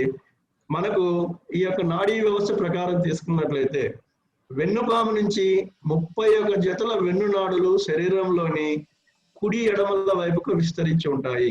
అంటే 31 pairs ఆఫ్ స్పైనల్ నర్వ్స్, 31 జతల వెన్నునాడులు వెన్నుపాము ఇరువైపుల నుంచి కూడా శరీరంలోని వివిధ భాగాలకు వ్యాపించి ఉండి వాటి యొక్క కర్తవ్య నిర్వహణలో, సమన్వయంలో ఇవి చాలా దోహద చేస్తాయి. రెండోది మనం గుర్తుంచుకోవాల్సింది, వెన్నుపాము నాడులో ఎక్కువ శాతం మిశ్రమ నాడులు ఉంటాయి. అంటే మిశ్రమ నాడులు అంటే ఇదివరకే చెప్పాను, inter neurons. They perform both sensory and motor actions. So ఇక్కడ 31 జతలు వెన్నునాడు ఉంటాయి.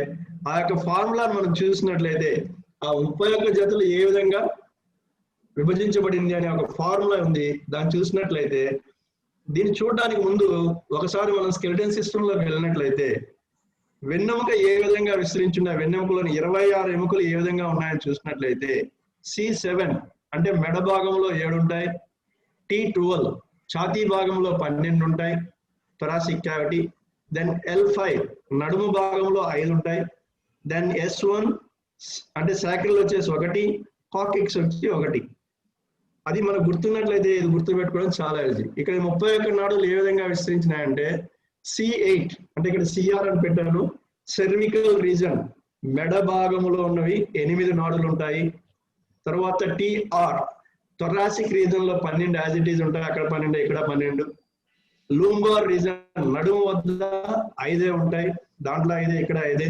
సాక్రిల్ 5 అంటే సాక్రమ్ త్రికము వద్ద 5 నాడులు, 5 జతల నాడులు. కాకిక్స్ వద్ద 1 జత నాడి ఉంటుంది.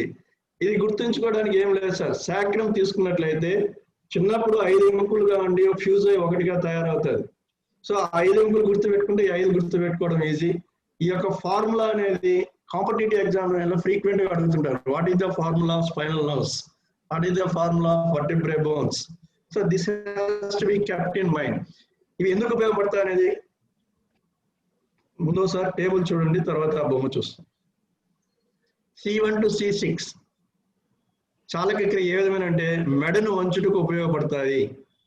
అంటే మెడ భాగంలో ఉన్నటువంటి C1 అండ్ C6 ఆ వెన్నునాడులు దేనికి ఉపయోగపడతాయి, 1 నుంచి 6 వరకు ఎందుకు ఉపయోగపడతాయి అంటే మెడను వంచడానికి. మెడ భాగంలో ఉండే ఈ కండరాలు స్టెర్నోక్లినాయిడ్, మాస్టాయిడ్స్, ట్రెపీజియస్ కండరాలు ఇవన్నీ కూడా వంచడానికి ఉపయోగపడుతుంది. దెన్ C1 to T1 అంటే మెడభాగంలో ఉన్న మొదటి ఎముక నుంచి థొరాసిక్ రీజన్ లో ఉన్న మొదటి ఎముక వరకు చూసుకున్నట్టయితే మెడను చాచుటకు ఫర్ ది ఎక్స్టెన్షన్. పైన వచ్చి ఫ్లెక్షన్, రెండోది extension. Then C3, C4, C5 మెడభాగంలో ఉన్న 3 ఎముకలు ఉదర వితానం కదలికకు అంటే డయాఫ్రమ్ మూవ్మెంట్. ముఖ్యంగా దీంట్లో C4 అనేది ఉదర వితానం కదిలించడానికి ఎక్కువగా ఉపయోగపడుతుంది. దెన్ C5, C6 భుజము కదలికలకు, చేయి చాపుటకు, మోచేయి వంచుటకు. సో భుజము కదలికలు, the movement of the shoulder, the extension of the hand and the flexion of the elbow. C6 భుజము బాహ్యంగా త్రిప్పుటకు, to rotate the shoulder outsidely not ఇన్సైడ్లీ.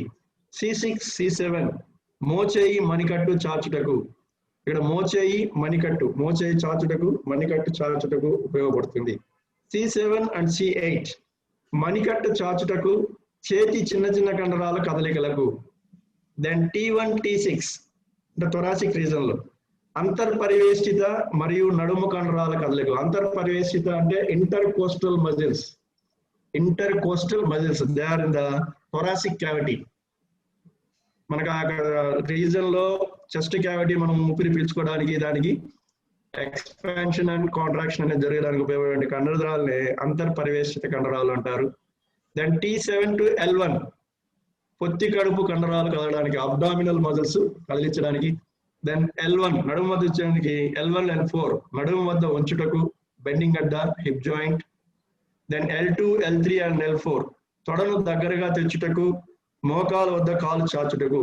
తొడను దగ్గరగా తేవడం అంటే adduction, the adduction of the thigh, and మోకాల వద్ద కాలు చాచుటకు, extension of leg at the elbow joint, I mean knee joint. So ఇక్కడ అడక్షన్, అబ్డక్షన్ మీకు ఆల్రెడీ చెప్పారు సార్. మూమెంట్స్ ఫ్లెక్షన్, ఎక్స్టెన్షన్, వంచడము చాచడం, అబ్డక్షన్, అడక్షన్. ఇది గుర్తుంచుకోవాలి. ఎలా, ఏది అబ్డక్షన్ ఏది అడక్షన్ అని గుర్తుపెట్టుకోవాలంటే, అబ్డక్షన్ అంటే ABDUCTI1 అబ్డక్షన్. AB అని గుర్తుపెట్టుకోండి, అవే ఫ్రమ్ ద బాడీ, శరీరం మధ్యలో నుంచి దూరంగా తీసుకెళ్ళడానికి AB, away from the body, శరీరం నుంచి దూరంగా, it is called abduction. Then adduction ADDUCTION. Add అంటే ఏంటంటే శరీరం మధ్య లైన్ కి కలపడం, bringing toward the central line. ADD add, కలపడం. దేనికి కలుపుతున్నాం? సెంట్రల్ లైన్ కలుపుతున్నాం. AB అంటే away from the body, adduction అంటే శరీరానికి దగ్గరగా తీసుకురావడం. Next L2 L3 L4. Then L4 L5 S1 తొడను దూరంగా కదల్చుటకు, మోకాల వద్ద ఉంచుటకు, పాదాన్ని లోపల ఉంచుటకు, వేళ్లను చాచుటకు. సో ఇవన్నీ కూడా తొడ దగ్గర నుంచి క్రింది వైపు కాలును కదల్చడానికి ఉపయోగపడతాయి. దెన్ L5 S1 S2 కాలును నడుము వద్ద చాచుటకు, అంటే extending the legs at the hip joint. And పాదాన్ని వేళ్లను ఉంచుటకు, ఫుట్ మరియు దాని యొక్క వేళ్లను ఉంచేదానికి, flexion of the foot and toes can be helpful. So దీన్ని ఒకసారి మనం నిశ్చితంగా ఈ టేబుల్ చూసినట్లయితే, ఎక్కడికి C8 కంప్లీట్ అవుతుందో, C1 నుంచి C8 వరకు మెడ దగ్గర ఉన్నటువంటి భాగాలు చూసినట్లయితే, మెడ వద్ద నుంచి చేతి యొక్క కండరాలన్నింటినీ కూడా కదల్చడానికి ఉపయోగపడుతుంది. మెడ భాగం దగ్గర నుంచి పక్కలకు చేతి వరకు చూసుకున్నట్లయితే ఈ యొక్క C1 C8లు ఉపయోగపడతాయి. థొరాసిక్ రీజన్ తీసుకున్నట్లయితే నడుము పై భాగము మరియు ఛాతీ భాగంలో ఉండే కండరాలను కదిల్చడానికి, వంచడానికి, చాచడానికి ఉపయోగపడతాయి. సింపుల్ గా గుర్తుపెట్టుకోవడానికి. దెన్ నడుము వద్ద తీసుకున్నట్లయితే ఇవి నడుము క్రింద ఉన్న భాగాలు, నడుము కావచ్చు, తొడలు కావచ్చు, కాళ్ళు కావచ్చు, ఇవన్నీ ఉపయోగపడతాయి. దెన్ సాక్రమ్ రీజన్ తీసుకున్నట్లయితే పాదాలు మరియు జననాంగాలు, వెనుక వైపు ముందు వైపు, జననాంగాలు మనకు ముందు వైపు ఉన్నటువంటివి, వెనుక వైపు మనకు విసర్జనాంగాలు ఉన్నటువంటివి, అక్కడున్న కండరాలు కలవడానికి ఎక్కువగా ఉపయోగపడతాయి. సో దీన్ని మీరు సింపుల్ గా గుర్తుపెట్టుకోండి. C1 to C8 మెడ కండరాల నుంచి చేతి వేళ్ల వరకు ఉపయోగపడతాయి రెండు వైపులా. థొరాసిక్ రీజన్ వచ్చేసి నడుము పై భాగము, ఛాతీలో ఉన్న కండరాలు కదలడానికి ఉపయోగపడతాయి. లూంబార్ రీజన్ వచ్చేసి తొడలు, కాళ్ళు అన్న కండరాలు అన్ని ఉపయోగపడతాయి. సాక్రమ్ రీజన్ వచ్చేసి పాదాల్లో కొన్ని కండరాలు మరియు జననాంగాలు, అంటే మన యూరినరీ సంబంధించినటువంటి ఆ యొక్క భాగాలు ఏమున్నాయో అవన్నీ కూడా ప్రతిస్పందించడానికి ఉపయోగపడతాయి. ఏదైనా గుర్తుంచుకోండి. ఒకసారి ఈ బొమ్మను చూడండి. ఈ బొమ్మను చూసినట్లయితే ఈ బ్లూ కలర్ అనేది కూడా, ఈ బ్లూ కలర్ అనేది మొత్తం కూడా సికి సంబంధించినవి. మెడ భాగంలో ఉన్న వెన్నునాడులు పనిచేస్తాయి, వీటి మీద ప్రతిస్పందిస్తాయి. కింద ఇక్కడ కనబడతా అంటే గ్రీన్, ఈ గ్రీన్ వచ్చేసి థొరాసిక్ రీజన్ లో నుండి 12 ఎముకలు. ఇదే వరకే చెప్పాను నేను. ఛాతీ భాగం నుంచి నడుము భాగం వరకు చేతి లోపల వైపు ఉన్న కండరాలు, అది ఈ కండరాలు ఉపయోగపడతాయి. ఇక్కడ కనబడుతున్నటువంటి ఎల్లో కలర్ వచ్చేసి మనకు నడుము వైపు ఉన్నటువంటి నాడులు 5 జతల నాడులు ఉపయోగపడతాయి. అంటే నడుము వంచడానికి, తొడలు వంచడానికి, మోకాలు చాచుటకు, వంచుటకు పాదాలు. దాన్ని ఇక్కడ రెడ్ గా ఉన్నటువంటిది వచ్చేసి ఇక్కడ పాదాల దగ్గర ఉన్నటువంటి ఈ యొక్క రెడ్ కలర్ తీసుకున్నట్లయితే ఇవి వచ్చేసి సాక్రమ్ రీజన్ లో ఉన్నటువంటి ఆ యొక్క 5 జతల యొక్క నాడులు వీటి మీద ప్రభావం చూపిస్తాయి. ఇవి జననాంగాలు. ఇక్కడ పాదాల్లో మడిమ వద్ద ఉన్నటువంటి ఈ యొక్క కండరాల కదలికలకు ఈ యొక్క వెన్నునాడులు మొత్తం కూడా వివిధ దశల్లో కదిలించడానికి లేదా జ్ఞానాన్ని గ్రహించడానికి ఉపయోగపడతాయి. ఈ పక్కన ఉన్నటువంటి ఈ వెన్నుపాము యొక్క బొమ్మ చూసినట్లయితే ఆ యొక్క డివిజన్ ఆఫ్ ఫార్ములా అనేది మనకు క్లియర్ గా కనబడుతుంది. So this is about spinal cord. Thank you sir. I will continue tomorrow. Sir